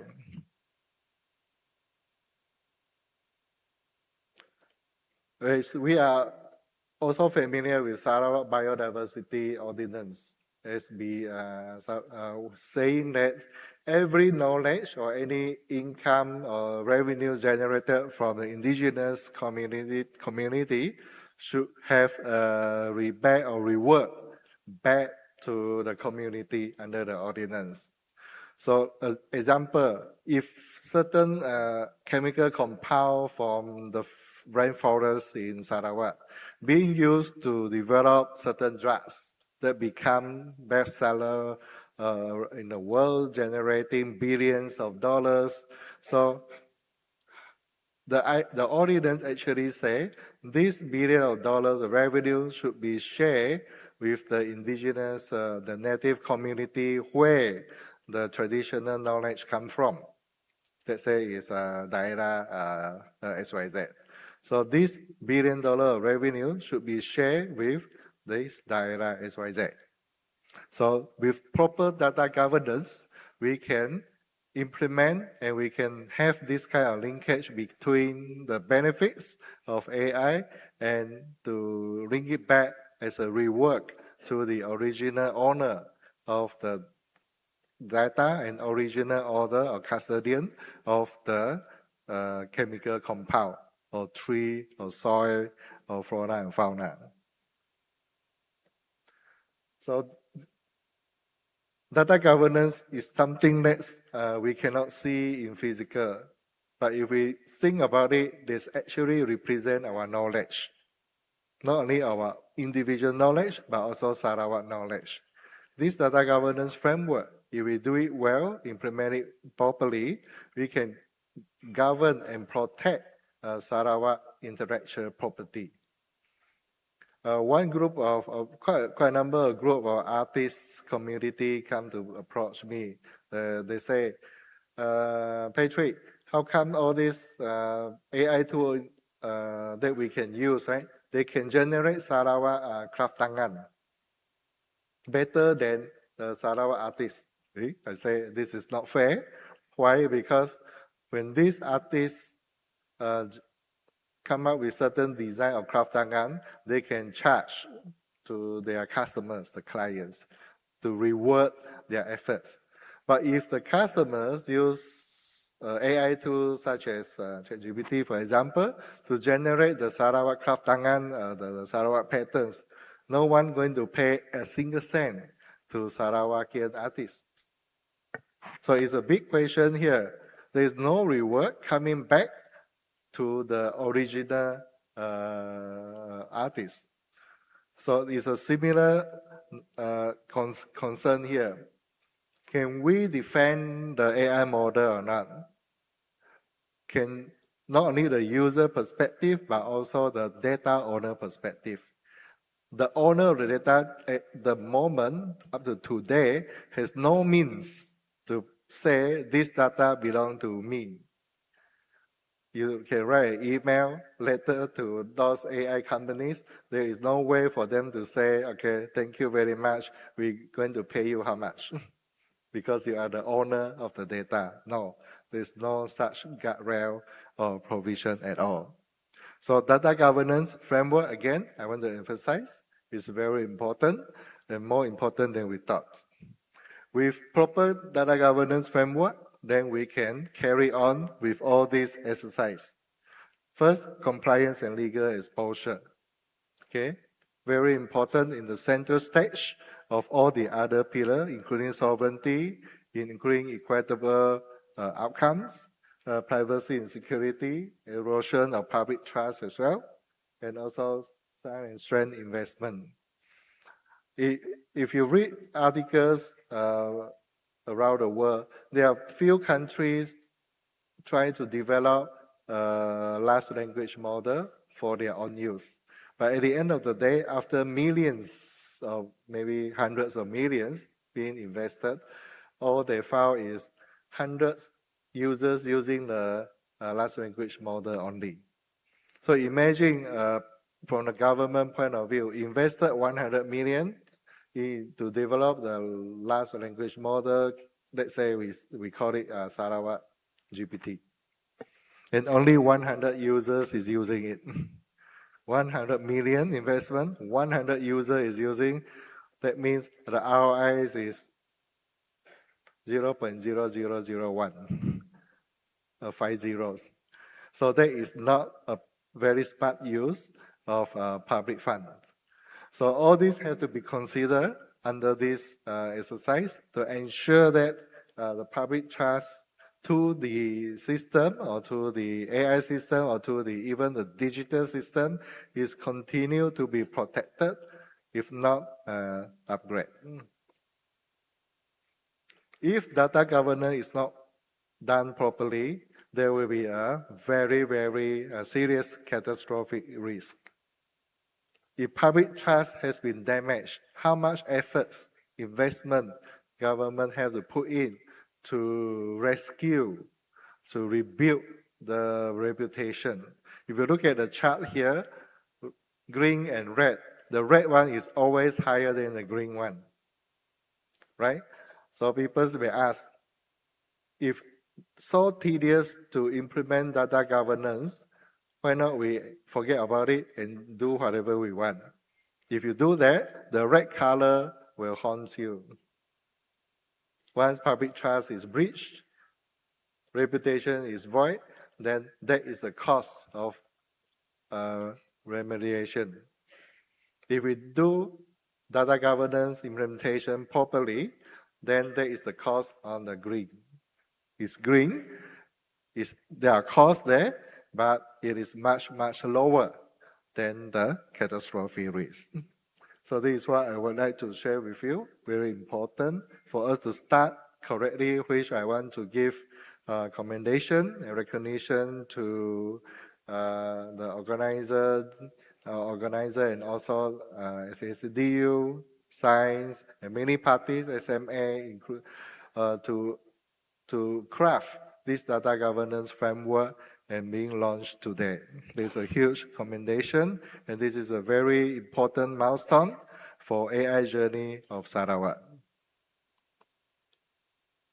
So with this data governance framework, then we can build the data step by step. First, sovereign by default, followed by partner governed data, which means partner or the owner of the data continue to own the data. They don't have to give out their ownership. Number 3 is to standard aligned engineering, where we talk about federated learning or federated architecture. Everyone can follow the same federated standards. And number 4, human in the loop. We want to make sure that AI is a friend for human beings. So it's a co-pilot of human beings. It's not to replace human beings, but it's to help, it's to boost human beings' productivity. At the top is security. Okay, security, you will be able to do much better. In SIARAN AI Center, we also have started quite a number of proof of concepts following and executing this data governance framework. Because we work with SMA SSDU very closely, we actually implemented data governance framework into all our projects. These are few industries that we are working with without mentioning them. Finance, we also following data governance framework, agriculture, biodiversity, tourism and energy. This is how we make sure that data governance is being followed closely in all our projects and proof of concepts with all these different industry players. So in short, okay, governance here is not by chance, it's by design, which means we start from day one with conscious awareness, what to do and what not to do. We don't leave it to chance. Number 1, sovereign by default. The definition of data sovereignty, the definition of AI sovereignty, that we have to safeguard from the beginning. Number 2, partner govern data. Let's say agency want to train AI model with SAIC. SAIC don't own the data. SAIC only orchestrates the data. That's it, or federates the data only. So the data owner continue to own the data. Number 3, standards aligned engineering. This is a federated framework that we have been working with CCDU, Science, and SMA to ensure a standard to be followed. Number 4, human in the loop. We do not want automated decision to be made by AI. If you are familiar with, maybe some of you heard about it, OpenClaw, NemoClaw, Taobao, things like that, right? They are all decisions automatically done by AI.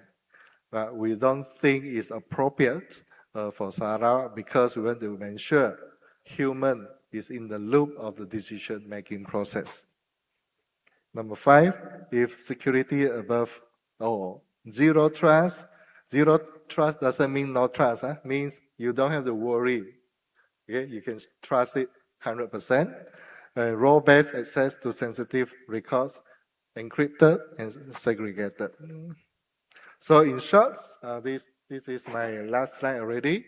Institutionalize the foundation, number 1, which is the data governance framework launched today by Dr. Ahmad SS.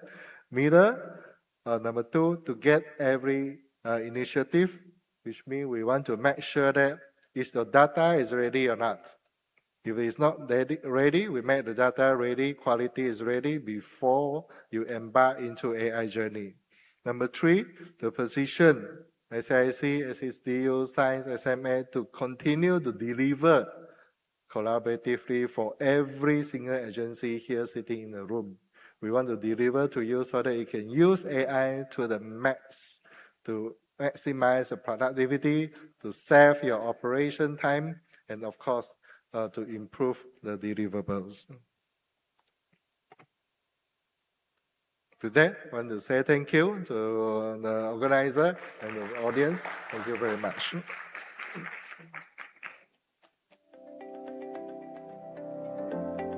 All right, thank you, Professor Dr. Peterson, for your insightful presentation and for sharing your valuable perspectives on building trusted data governance as the foundation for responsible AI adoption in the public sector.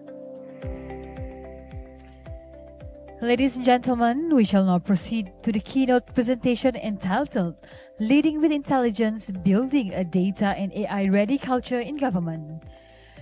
Today, we are honored to welcome Yang Berbahagia Datin Dr. Technologist Hafsah Nordin, a distinguished leader with over 3 decades of experience in artificial intelligence, data strategy, digital transformation, and enterprise governance, and as the president of D.A.T.A Malaysia and a respected thought leader in data AI, D.A.T. Technologist Hafsah has been instrumental in championing responsible AI and strengthening data governance practices both nationally and internationally. Ladies and gentlemen, please join me in extending a warm welcome to Yang Berbahagia Datin Dr. Technologist Hafsah Nordin.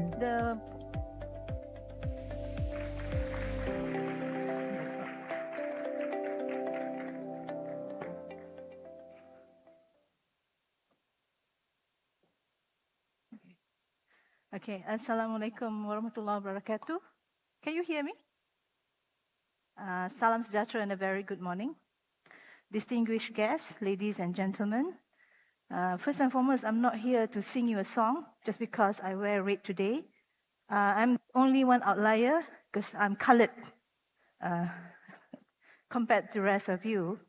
But I would like to take this opportunity to share my thoughts on this particular topic. So what I'll be sharing today are the frameworks and some of the studies, but more so it represents a collective trends on a public sector around the world.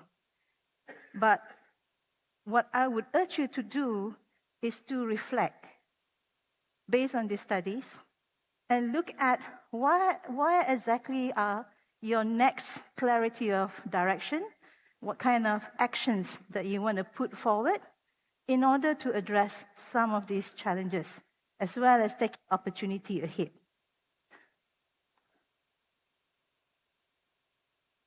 Okay, I would like you to draw an attention to the disclaimer as well as intellectual property notice. This is just a brief read. We will be covering 5 main themes for today. Let's go through the first one. Now, when you look at the opportunity for governments, what exactly are those opportunities in data and AI transformation? Government has a structural advantage on AI. The first one is you possess huge amount of data that comes from your transactions. And this related to all the governance transactions or work that are undertaken. You have the citizens report, you have your economic indicators or data related, and that form a good bedrock on how you want to advance your AI. The second piece is when you are creating your value creations for the citizen, it also has a bigger transcends to respective communities that you'll be able to create value from the AI that you put forward, and more so to the public servants. And this is very different with the private sector. They are accountable to their shareholder expectation. The third one is on the policy-driven regulation. And I think this is the most powerful area where the ability of AI to look at and analyze trends helps the public sector to be more data-driven policy design. And that helps you to understand what kind of policy that is required based on your findings. The second part is, upon the policy has been designed, AI will be able to help you to do a real-time regulatory evaluation. It means that the ability of AI to monitor whether your policy is working or it could be deteriorating over time. And finally, the ability for AI to do predictions from machine learning has given you the opportunity to predict and simulate for any decisions and the policy that you make, what's going to be the impact. And that allows the public sector to move into what we call as adaptive governance. Well, those are your structural advantage. Unfortunately, we are also seeing some of the setback. And some of this thing where it's reported that less than 25% of high data readiness maturity.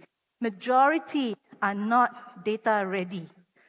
Secondly is when only 35%, about 35% of the public sector, they have rolled out data sharing, which means that in order for data to create value, the first principle of that is to be able to share. Similarly, also the same for AI. Now, one more prominent, I would say, findings is when it found that for the public sector, it is 5 years lagging compared to the private sector in AI demand maturity. Maybe we can think of it as a shortcoming, but I will present to you, you can take advantage of that particular situation. We see, look at it from the context of government.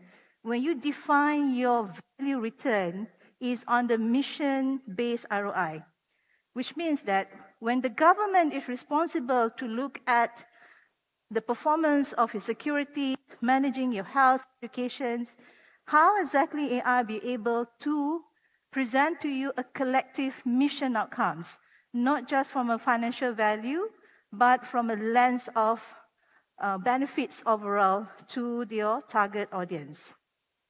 And this is what I would like you to see from a very simplistic term, which we call it a two perspective. What is your value defend? What is your value grow? A value defend is that the ability for you to protect existing value with AI. And a value grow is the ability for you to create new value with AI. This is an illustration for Sarawak. In the context of value defend, the first thing you can do is how can you be able to create a citizen trust? For example, the ability for you to undertake a more reliable services and transparency in your AI decision. Secondly, how you be able to reduce your cost to the transactions so that you could be able to have a better allocation of resources. And thirdly is on inclusion access.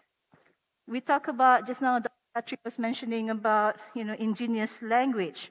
But imagine this, when you have a solution of AI, you do not expect the user of your AI unable to use it because the system does not cater for a Iban, a Bidayo, or Melanau mother tongue. So which means that it has to be quite natural for them to become digital ready. And this is an opportunity how AI can help you from a small language model to create an indigenous language AI support. And finally, on institutional resilience, for AI to be able to help and monitor disaster preparedness, the flood, haze, as well as landslide. So if you look at it from a context of KPI, you can look at it from a citizen ROI. You look at it also from a fraud prevention rate. There could be some of the things you can measure in the value defend. Now I move into a value grow. Looking at the new value you can create with AI, illustration for Sarawak. First thing you're going to look at it, the ability for you to bring your green energy leadership to a more promising state with AI to optimize hydropower generations, your carbon credit verifications and so forth. The second thing on the bioeconomy and biodiversity, where AI be able to look at and do a forest monitoring powered by AI solution, and more so be able to look at wildlife conservation, anti-poaching, and so forth. The third one is digital indigenous heritage. I think there has to be a conversation is that how exactly we're competing with AI, because AI is also creating and making a transition into this space. But we can also look at AI as the way they can preserve cultural heritage, cultural preservation in your language, your craft, your ritual, and your music, and you'll be able to do a proper indigenous IP protection accordingly. The last one in your smart gate governance, the ability for your policy to and your analysis to have a more predictive policy analysis for development planning and be able to position Sarawak as the regional ASEAN digital hub and Borneo innovation corridor. So in simplicity form, if you think about a value defend and a value grow, it already provided you as a very simple concept to even identify your AI strategy. So that helps in terms of how you build the understanding from your North Star all the way into your execution path. Now, these are observations around the world. We are seeing there has been a growing AI implementation around the world, but operational readiness remains the greatest challenge. So the first thing is, while government possess huge data populations, but the data are fragmented. And I think this is where the efforts by Sarawak government to look at the foundational of data. How do you ensure that the data is interoperability? Sorry, I need to use cordless. Because this thing is suddenly dangling. Can I have cordless?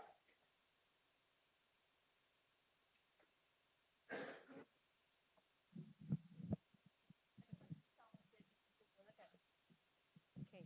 Now, okay. Sorry for that intermission.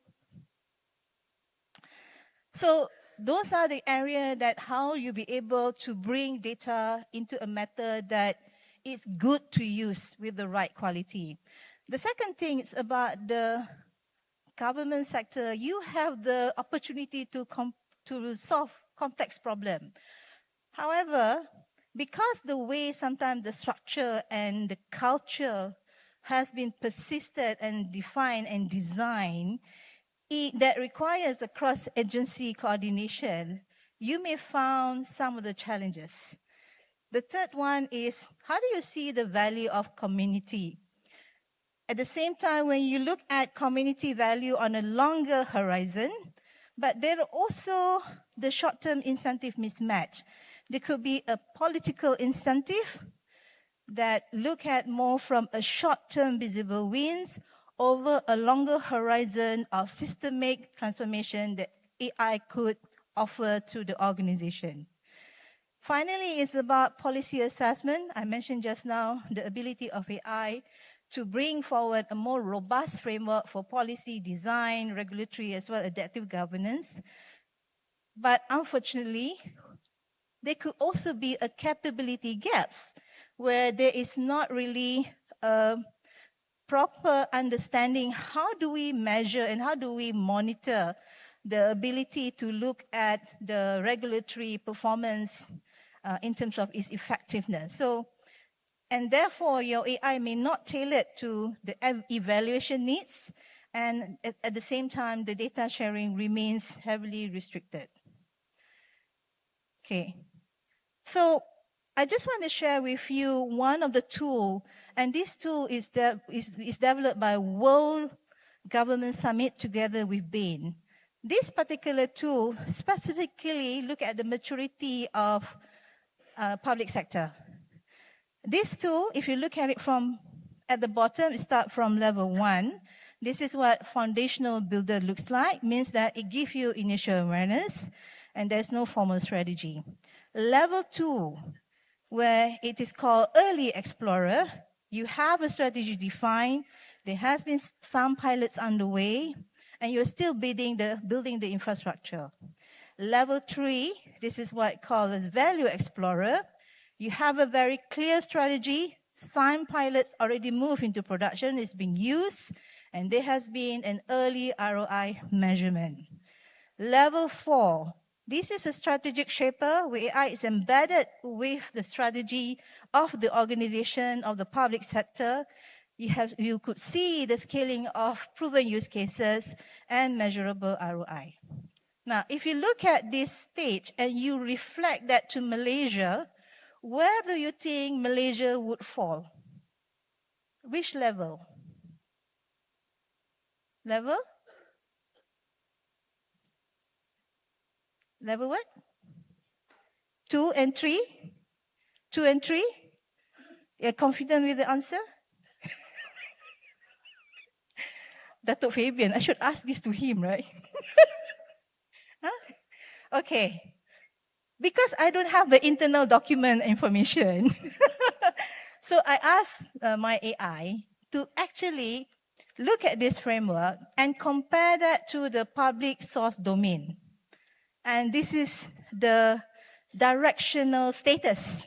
I'm not saying this is the affirmative number or affirmative state, but it says that we are in Malaysia, we are in early explorer. We have able to bring, there are some maturity and progress in our strategy as well as our technology and data. However, we are still struggling with the institutional capabilities in relation to talent and capabilities, the governance mechanisms, as well as execution capacity in the case of use cases, development, and deployment. So which means that we have a headroom to do well and improve. Is this fair? Is fair? Okay. I can put a, a note to Kimi if it's not right. Okay. Second piece is the 7 paradoxes blocking government AI transformation. Again, this is about global trend. The first one is about ownership paradox. When everyone owns it, so no one owns it. So when the AI, it actually moves across many domains, and without an integrator role, what we are having, we are seeing a lot of AI initiative floating in many departments. And this become a very crucial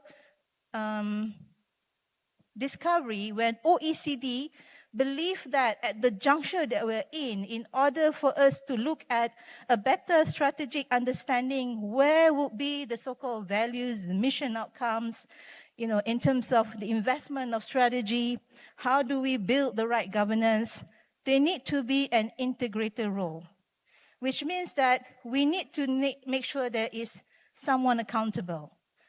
Well, we could actually, if you bring everyone to own the ownership, but there need to be an accountability that should not also be diluted. The second part of it is when we have a lot of data, unfortunately, the insights are not as of quality or very abundance.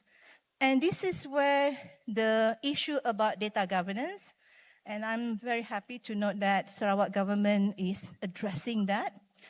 And this is going to be a very long haul, actually, because you need to build this fundamental very strong as a bedrock for AI. The third one is about adoption paradox. You have high adoption, but you have low transformation. It's very simple. For instance, like if you deploy your Microsoft Copilot, what are the organizational change, permanent change that you are seeing in your organization? So this is what we're saying, that sometimes we rah-rah on adoption, but we need to be clear what are the organizational change that we are making. So those are some things that later you will see some of the examples, some of the organizations out there in the world are doing quite differently how they define, I would call it a redefining milestone. The fourth one is about policy paradox.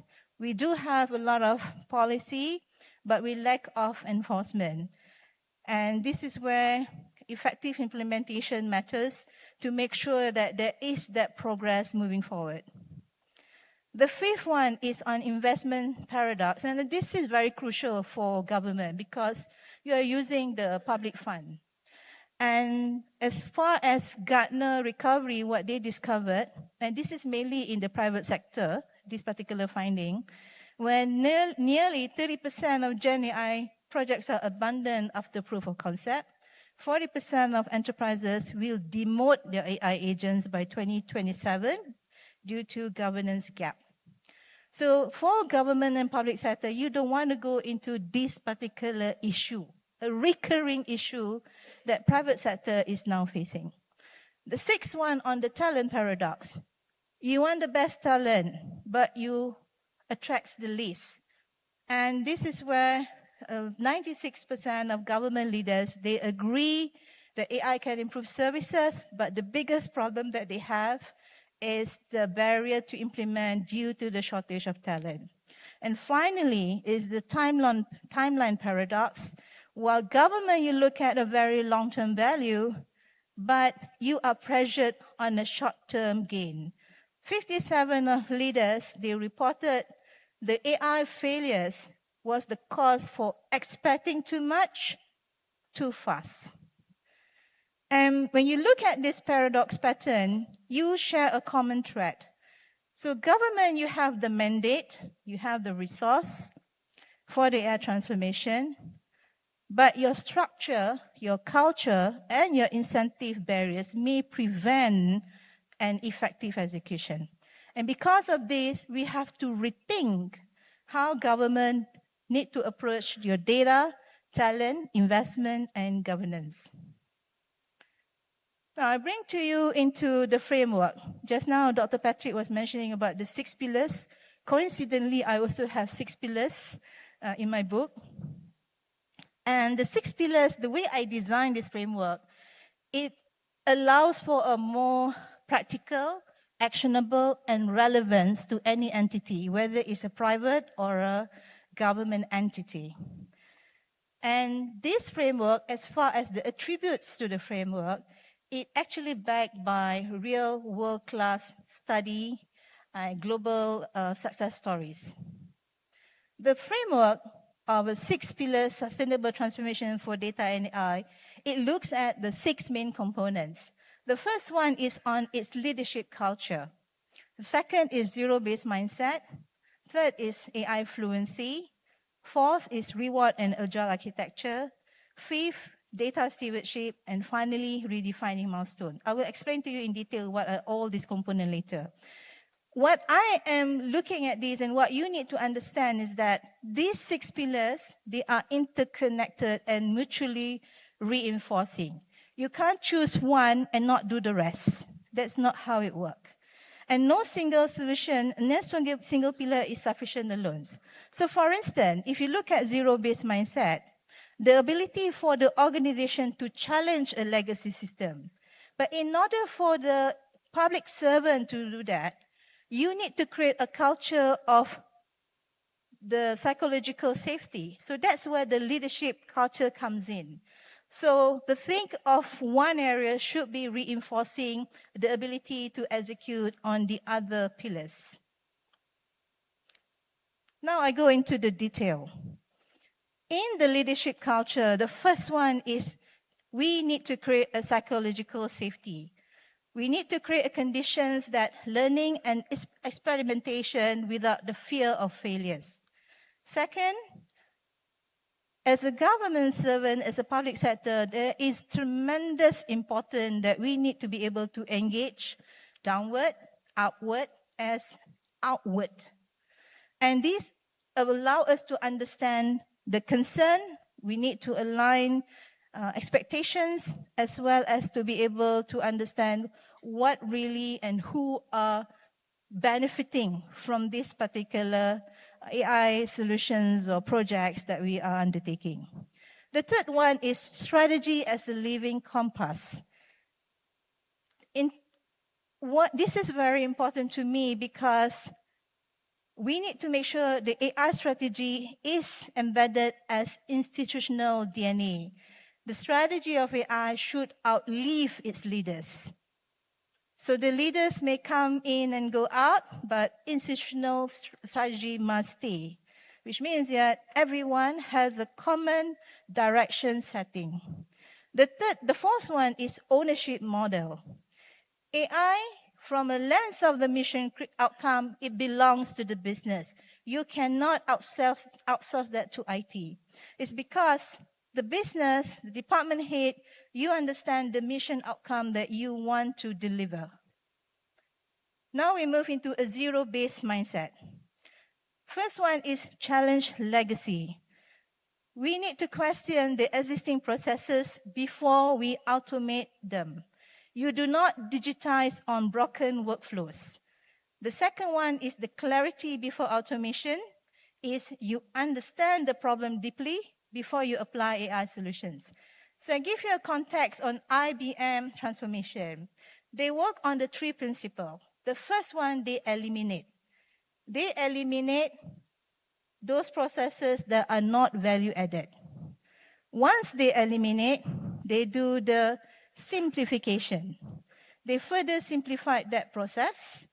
It becomes the so-called a more clean without all this unvalue added. Once they have done that, they do the optimization approach. This is when they embedded the right digital solutions. It could be AI, it could be non-AI related. That's what transformation looks like from a context of process re-engineering, a zero-based mindset. And because of that, with all these capabilities of AI, people like you and me, we got to think differently. We got to ask the questions about if we begin today in this process with all these AI capabilities, what would we build and what would we eliminate? So that means there need to be an active participation and most so the mental ability and readiness to let go. I think it's very difficult, right? We come into a resistant state. Letting go means we lose control. And I think this is where we need to change the mindset. That's the reason why psychological safety matters. In order for zero-based mindset to be effectively a natural conversation that we need to have in any organization. The fourth one is ground AI first, which means that you start with possibilities and capabilities. You look at your mission ROI, and then you choose the technology.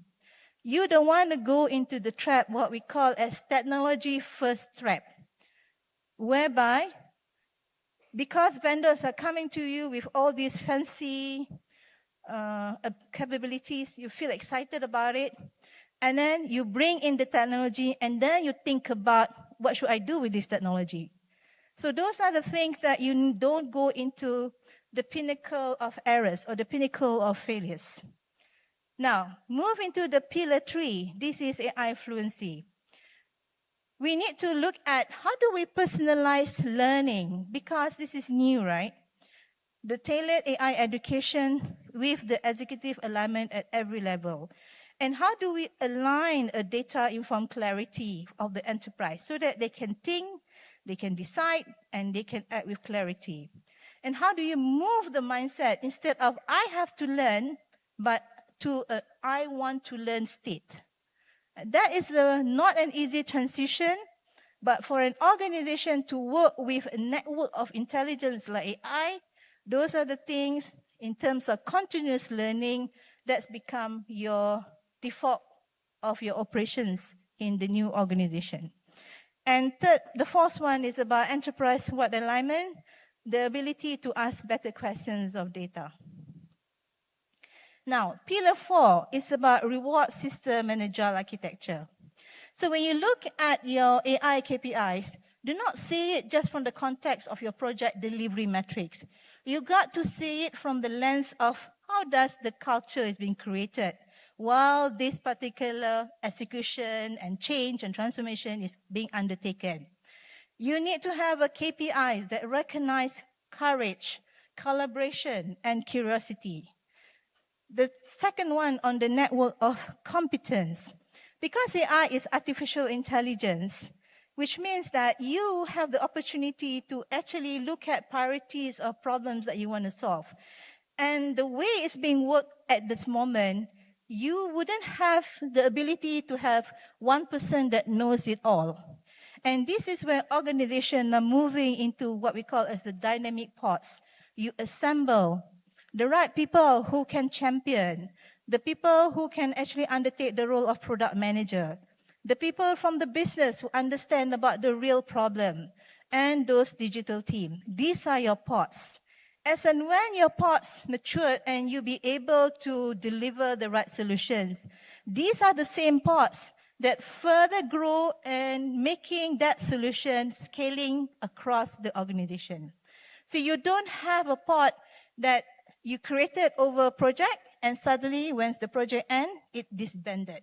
Because you want to maintain the organizational knowledge and competency of that particular team. And when we look at agile governance, The world that we are looking today with regards to AI is not about who is senior, but more about who is more competent. The person who are competent who will be leading the teams, and you empower the team to take ownership guided by principle so that you move away from a regulatory cycle prolonged. Because if we're going to bring an AI solutions or programs, you cannot have a stage gate that you always have to get an approval from a committee. That will make your, how do I say? That would definitely make it longer. Because as we speak, Malaysia is already 2 to 3 times lower than the North America when it comes to the way they implement the AI solutions. Pillar number 5, I think there has been quite a good topic that was presented just now by Dr. Patrick. So this is very important when it comes to the leadership responsibility.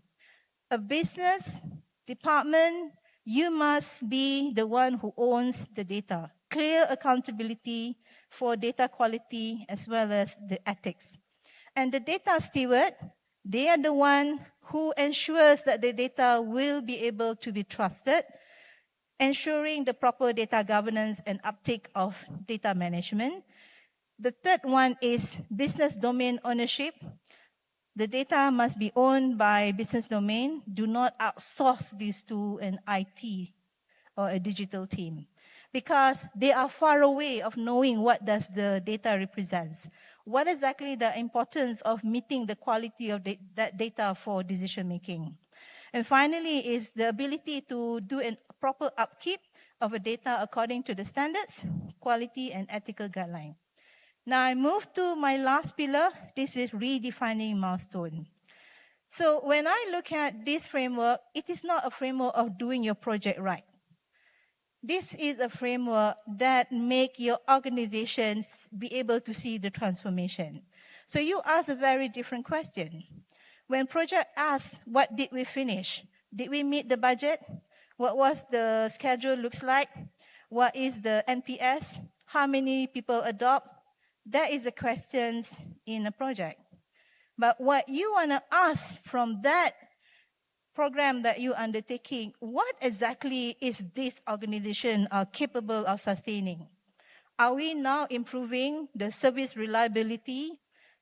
For instance, like the community even doesn't have to travel to a certain department just because they want to apply loan, for instance, but it gets facilitated by a digital system, including AI, to validate in terms of authenticity and so forth. So those are the questions that you ask. And for that, we look at 4 dimensions of progress.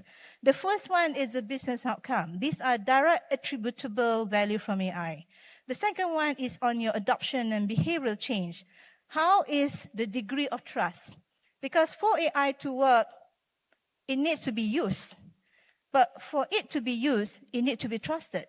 So those are the cyclical of reinforcement that needs to be done. The third one on the capability maturity. How does the organization has matured in scaling your AI, data, and literacy and fluency, as well as governance effectiveness? And more important is the return on intent, which you can also call it ROI, but it is more from a mission outcomes specific that you see the benefits of it beyond your financial returns across your security, your health, education, and so forth. And finally, how do you sustain that capability? Which means that you can't treat this like a project. It is an continuously evolving. People are continuously learning. We are always hunting for the way we want to improve. So these are how you sustain the capability. Are we good? Good. Now, let me share with you some of the global success stories demonstrating these attributes. So I will just share one, but you can read both for each of the pillars. For the leadership culture, just want to take an example from Singapore GovTech, which means that they do create a psychological safety through their sandbox environment. This is where their public servant can experiment without the fear of failure. And the AI strategy pretty much is owned by the business domain, the head of department, and that allows for them to actually work towards bringing that plan into actions and results. And there has been also a strong executive alignment throughout the system. Second thing, on a zero-based mindset, a US Postal Service, they were looking at how they want to modernize their legacy.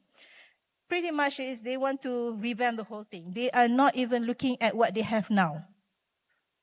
They're even rethinking the whole process. And they're able to do so when they modernize 21 processing facilities with AI vision intelligence and digital twin. Now, we look into AI fluency for UK government digital service. They develop a data literacy program that they have learning, e-learning, but they also have a leadership academy. So they ensures that there will be an executive alignment at all levels, including all the way into the use of AI by public sectors at large. But more important, they wanted to create this culture about curiosity. I can innovate, that I want to know more. So it's more from a lens of ability to make everyone becoming, a subject, very interested to learn more and what they can do better with AI. The fourth one on reward and agile architecture. So same for UK government digital service. They have pioneered agile governance. So they are moving from rigid hierarchies. They actually created pods. And these pods, they are able to identify what problems are they solving all the way into developing the AI solutions. And they come from a cross-functional teams.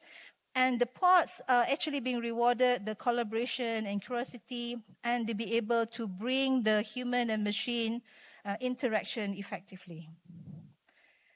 Data stewardships, Australia National AI Assurance Framework, the Department of Finance, they have embedded data stewardships. So they appointed data owners, I think the same things here.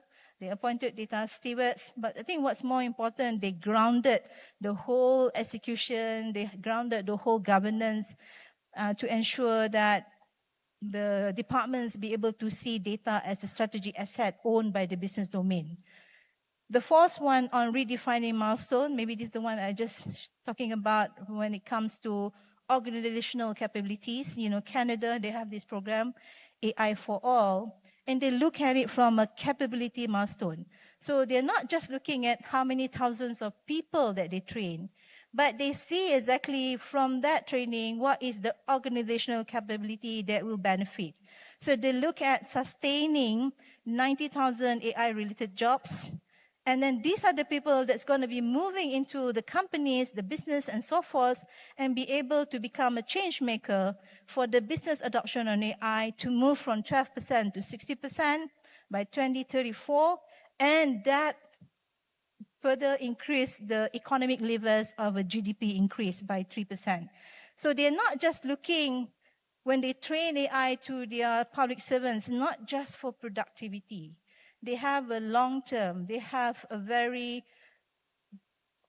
very purposeful economic value that they can create, not just a training. It's not about just completing training. Okay? Now, we move into how do we, from a public sector, when you are 5 years lagging behind private sectors, how do you move from lag to leap? So the one way to look at it is what you can learn from the private sectors. So you want to make sure that the failures of private become your public wisdom. The first one I mentioned just now, the ability for you to bring the zero-based mindset and practices in the government agencies. You do not automate broken processes. Third one is when you measure adoption, it is not enough. You must measure the right outcome. And this is where in UK GDS framework, they also define the citizen value KPI before even the starting or investment to purchase. And we need to build governance as a first architecture, not an afterthought. And in matters that it is very high risk, you need to legislate human in the loop, and ethics review, algorithmic auditing, Because in the world of servicing citizens from a public sector, AI algorithm must be explainable. So that will be the first default of operation. The fourth one is on the talent acquisition over development. While in the private sector, we created salary wars because we want to get the best. But what you can do in the public sector, how do you build internal capability? And this is where you make it as a more mission critical, how exactly you do a role-based pathway. And there has been also the issue about siloed AI initiative, so many pilots in many different divisions. And if you think about it from a lens of government, public sector, this is such a good advantage if you can make it work. Imagine that you can create DBS, Development Banking of Singapore, where they created a marketplace for all their models of AI. Imagine you can do that for the public sector. So I give you an example, fraud detection or fraud management. Fraud happens in many departments. In land office, in education, you can see fraud everywhere, right? So imagine you have a fraud management, a fraud model that you'll be able to develop maybe in a land office, and it could be of a similar nature that it could be used in a health industry, for instance, in hospital. So the way you transition the development of AI is going to be compressed in times, because this model is already working and is applicable even to another domain. So the idea here is that we can't be seeing AI in isolation. We got to see it as an integrated, concerted effort. Another one is about killing failure silently. It is not, how do I say this? You know, when we fail projects, we always try to hide those failed projects. And I think that's very clear because there is that concern about your career's impact or same mistakes repeated. But if you move into a psychological safety in the way Singapore has done it, they celebrate intelligent failure, which means that they are doing more lessons learned, sharing of what has failed. The greatest impact you can share about what has failed is actually in order for other people not to repeat the same mistake. And that is a huge cost avoidance if you look at it. We never measure that, but that is huge.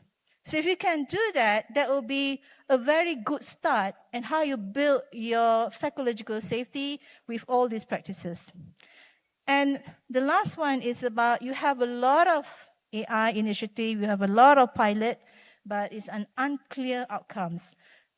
When you move into an AI solutions or any investment, you must also have an exit strategy. Your exit strategy, you can define it by you kill that POC, or you pivot, or you transform. So there are different way of looking at the exit strategy for AI. Now, the fact that you are, when I say you, it's not you lah kan. I mean, I say you public sector lah.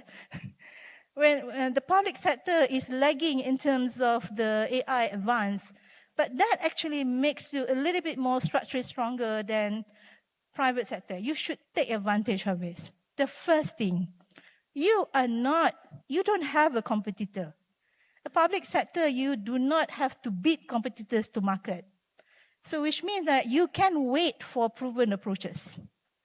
Second is because you look at the benefits to a longer horizon, you can be able to absorb gestation period. So similar to that competition of the first, which means that if you can have a more proven approaches, you can be more deliberate and do not rush for time to make sure that your AI solution actually work. The third one is your mission-driven resilience. Citizen service is not optional. Despite that there could be a political change, political cycle change, however, government will still sustain the investment through the stages if structured properly. What we intend to do here is We do not want to build a momentum of everything must be fast, but at the same time, we need to make sure we're very clear about the mission outcomes for each of your deliverables. And data monopoly, you have the advantage. How do you want to leverage to become a strategic return from this? And regulatory authority. Well, the government, you can legislate governance standards that the private needs to follow. But if you do things right and you have the best practices, your practices can also become the model and not the laggard. So these are some of the learnings that you can look at it from adopt, adapt, and avoid. Okay, I think many of these I have mentioned. I will just mention a few things. So one of the things that you can look at is one, I call it a control group benchmarking. One of the things from an AI, you need to have a gradual rollout.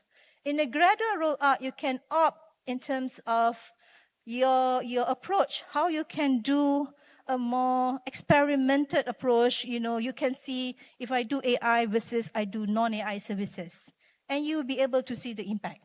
And once you're very clear about the real benefits of AI, then you'll be able to fund it, fully funding it, and to scale it across, which means that you do not have to decide the scaling of AI from the onset, because you have the ability to bring this to a more controlled experiment.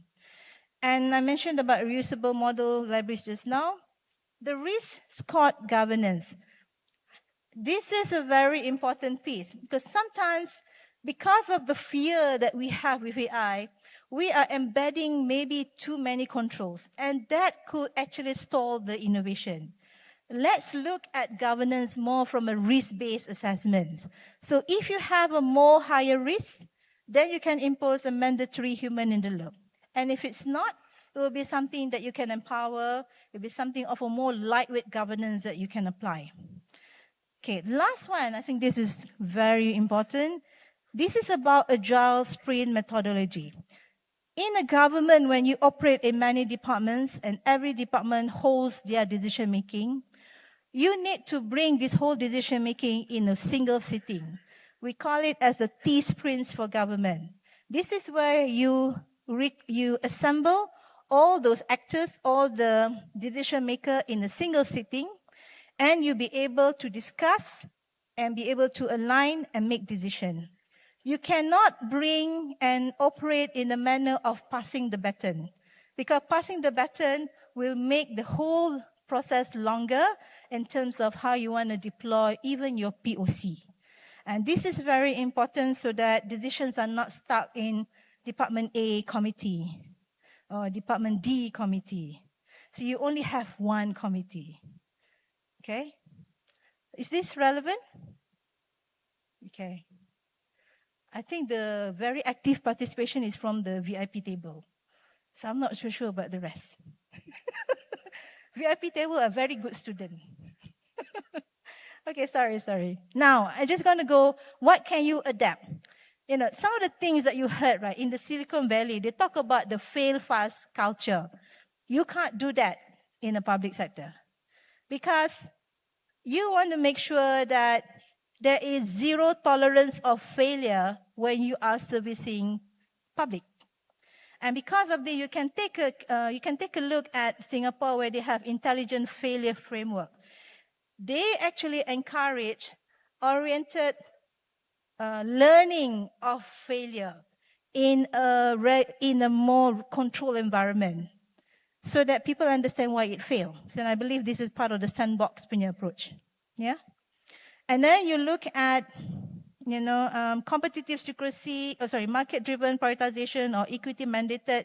Is as simple as in the private sector, they can design their AI to serve more profitable target audience or customers.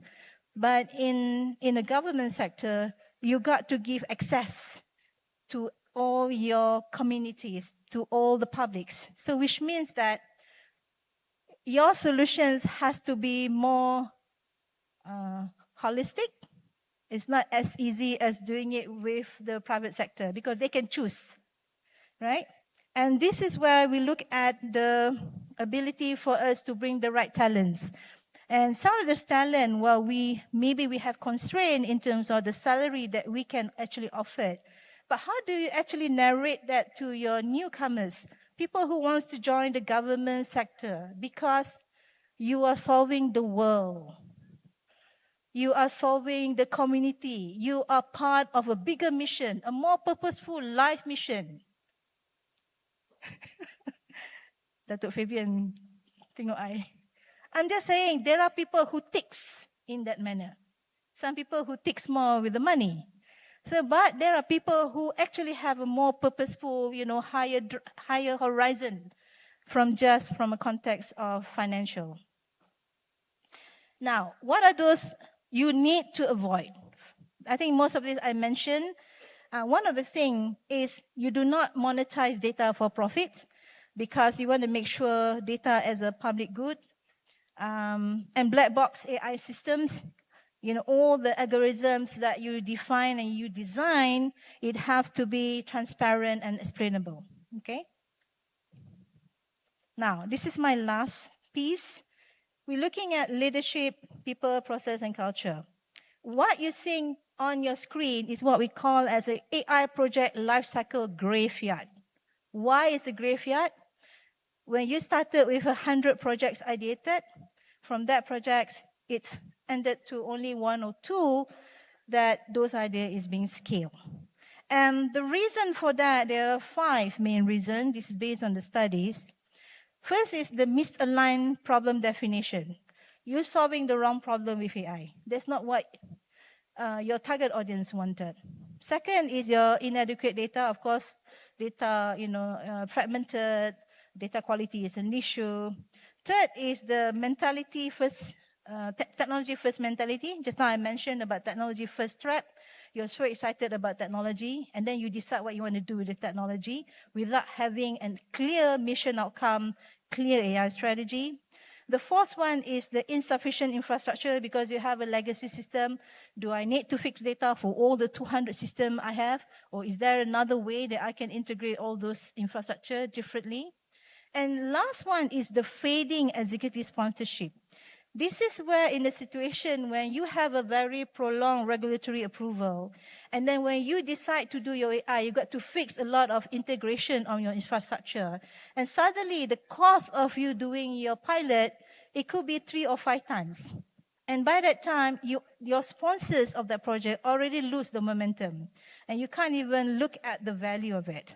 So if you look at these 5, there's only one failure on technical. The rest of the failures, these are on leadership, strategy, and process. So BCG, they did a study on 1,700 companies that did transformation on AI, able to scale AI. What they found out is these companies who are successful with AI scaling, they spend 70% of their effort on the leadership, people, process, and culture. 20% on data and technology, and 10% on algorithm. But where do we spend now the most? We spend now the most looking at technology, right? We're trying to find the best technology we can get. So this is where the context about your leadership, like in an organization, whether it's private or it's government, public sector, the tone from the top matters. How the CEO look at the AI as a vision to push forward the agenda for your public service efficiency, for your mission-based outcome, and so forth. The people, you need to spend to uplift the capability of your workforce. And the process, I mentioned about zero-based mindset just now, and the culture, how you build a psychological safety. Now, I want to give you maybe to make a correction to what you understood about AI literacy and AI fluency. Sometimes in conferences, you kind of hear literacy and then you hear fluency. Do you know the difference? And sometimes it's interchangeable, right? Well, it is distinctively different.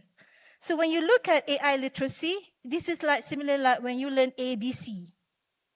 So now I know ChatGPT, I know what to do with ChatGPT, I know what I cannot upload in ChatGPT. So that is about how do you understand AI. Now, when you look at AI fluency, what can I do with ChatGPT? Maybe in ChatGPT, I can do deep research. So I'll be able to look in terms of analytics and so forth. So the fluency, when you look at literacy, pretty much knowing what AI is, how it works, and the cognitive role of that, which all of us are doing, we are consumer of that information. For AI fluency, the skill level that we require is purposeful, critical, and strategy application. So how do you bring from what you know to what you apply and what you can invent? And this is where the cognitive role of architect of workflows and as well as orchestrator. So on the right, there have been many government efforts, including Malaysia, that are undertaking this implementation. Now, if we bring into the PCG context, and in BCG, they talk about the 4 archetypes. These archetypes, if I were to map it to a government bodies or a public sector, the first one, they look at the shapers. Who are these shapers in the public, in the government bodies?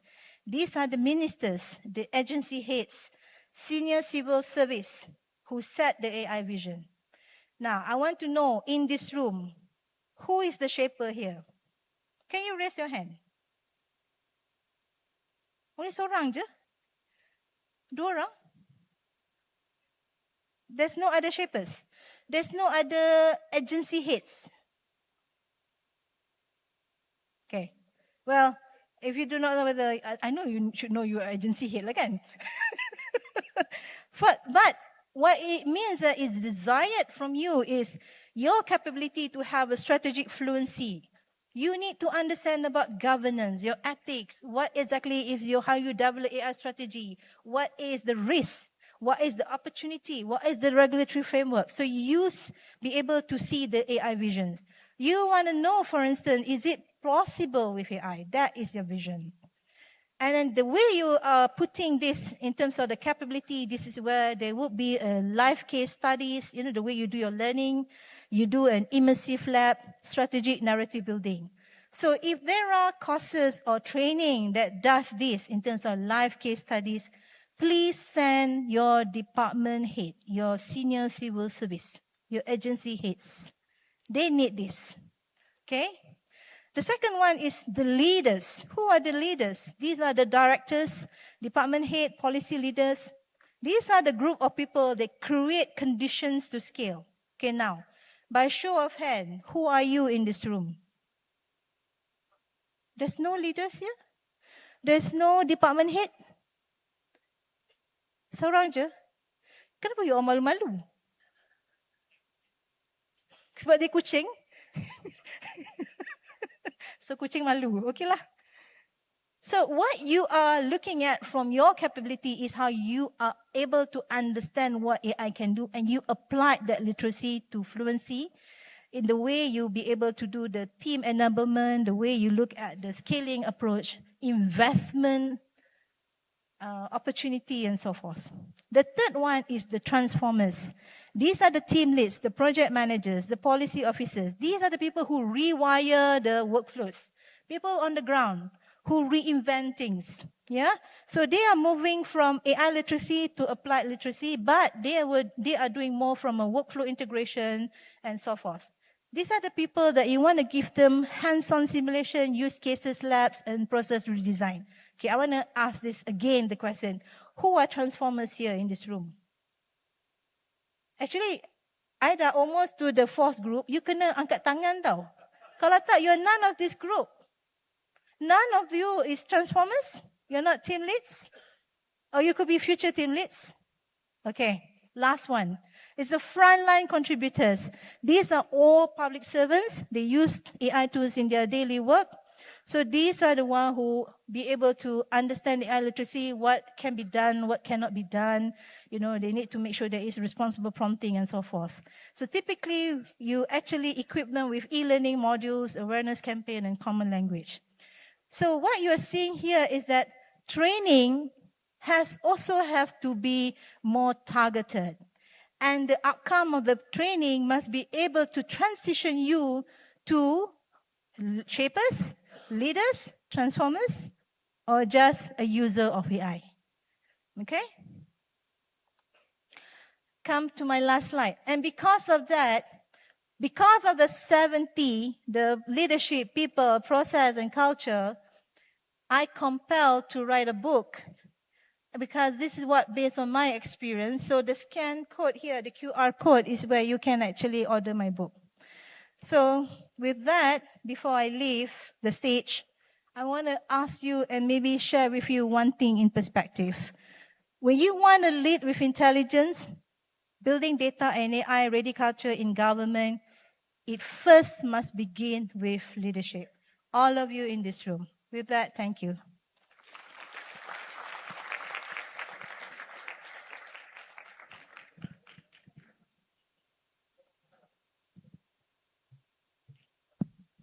Thank you, Yang Berbahagia Datin Dr. Technologies Hafsah Nordin, for that enlightening and thought-provoking keynote presentation.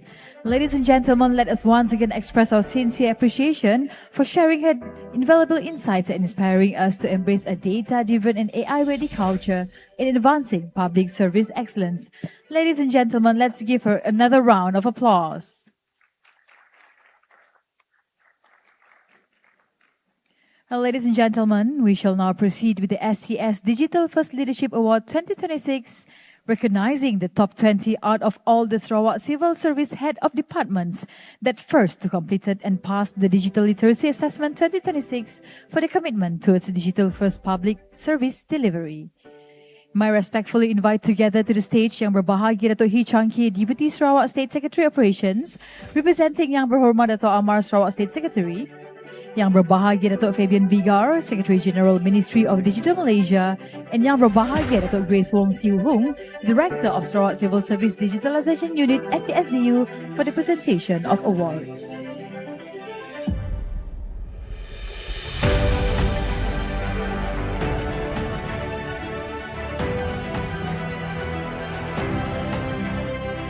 Alright, ladies and gentlemen, may we now invite Yang Berbahagia Dato' Chiu Chiao, Permanent Secretary, Ministry of Infrastructure and Development, Sarawak.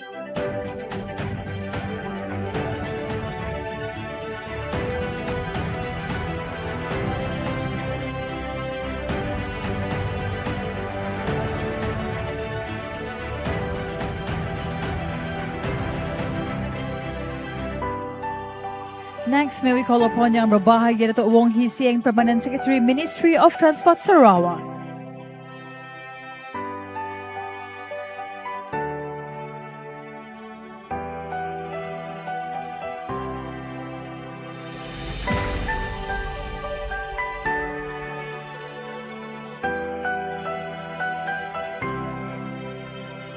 Next, Yang Berbahagia Dato' Haji Abdullah bin Julaihi, Permanent Secretary, Ministry of Natural Resources and Urban Development.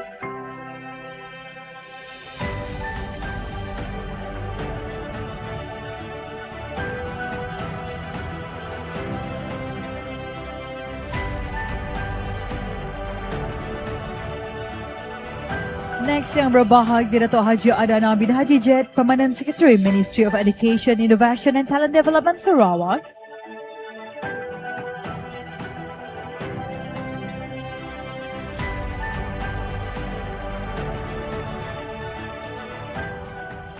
Next, may we call upon Yang Berbahagia Dato' Sirai Anak Daha, Permanent Secretary, Ministry of Food Industry, Commodity and Regional Development, Sarawak.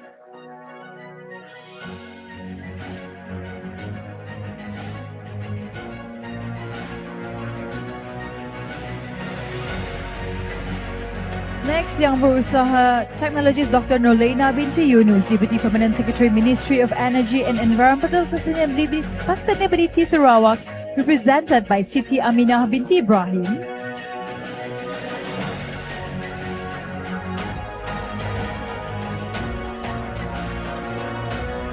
Next category under Premier's Department, Yang Berbahagia Dato' Hee Changki, Deputy State Secretary Operation, represented by Yang Berbahagia Dato' Grace Wong Siu Hung.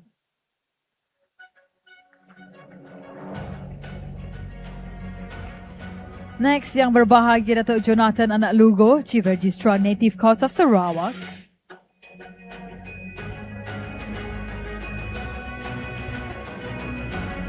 Next, yang berbahagia Datuk Insinyur Teknologi Sarawak Muhammad Fadilah bin Awang Rezwan, Director Economic Planning Unit.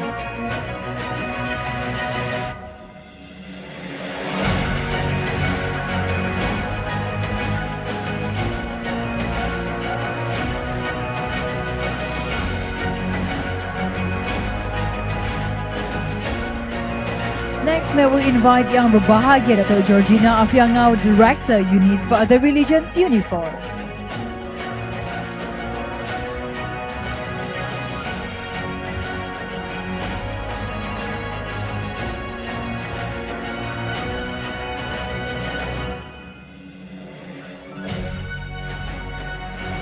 Next, yang Amat Arif Datuk Haji Awang Suhaili alias Suhaidi bin Lady, Chief Syariah Judge of Sarawak Syariah Judiciary Department.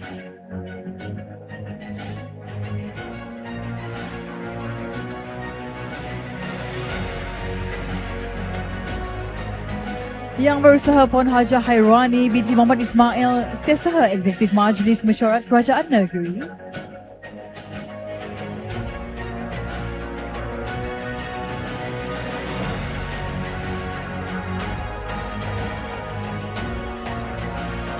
Next, may we call upon yang berusaha Tuan Haji Husini bin Bakir, Secretary State Public Service Commission.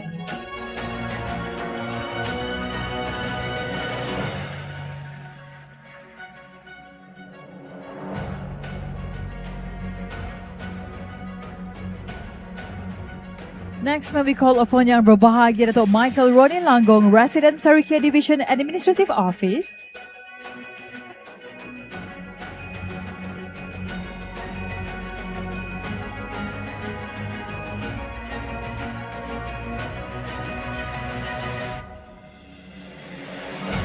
Next, yang berbahagia Datuk Richard Anak Michael Abu Nawas, Resident Betong Division Administrative Office.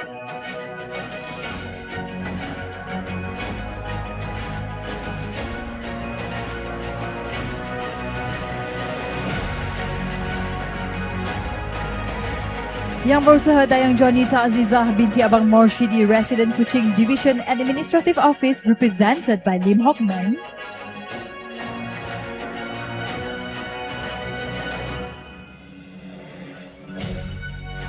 Next, yang berusaha Tuan Haji Yunus bin Tambi, Resident Limbang Division Administrative Office.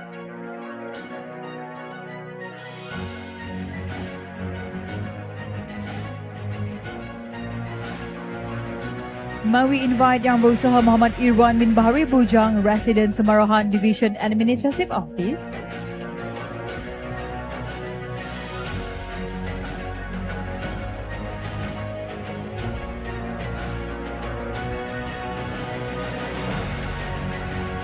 Next, yang berusaha Caroline Anak Cleophas Joseph, Deputy Permanent Secretary, Ministry of Education, Innovation and Talent Development Sarawak, former Resident Seren Division Administrative Office.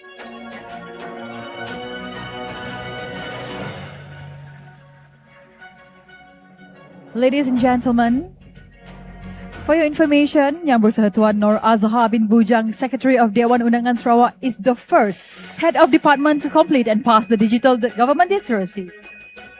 Now may we invite yang berusaha Nur Azhar bin Bujang, Secretary State Legislative Assembly.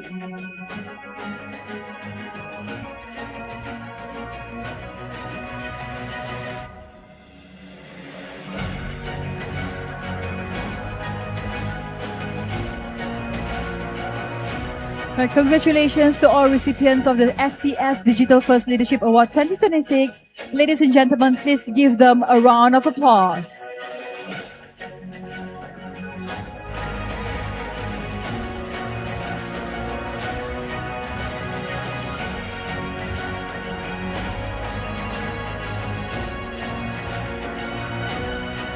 Can we have one thumbs up?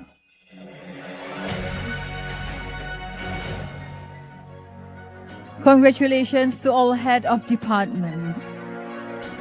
Ladies and gentlemen, we will now adjourn for lunch.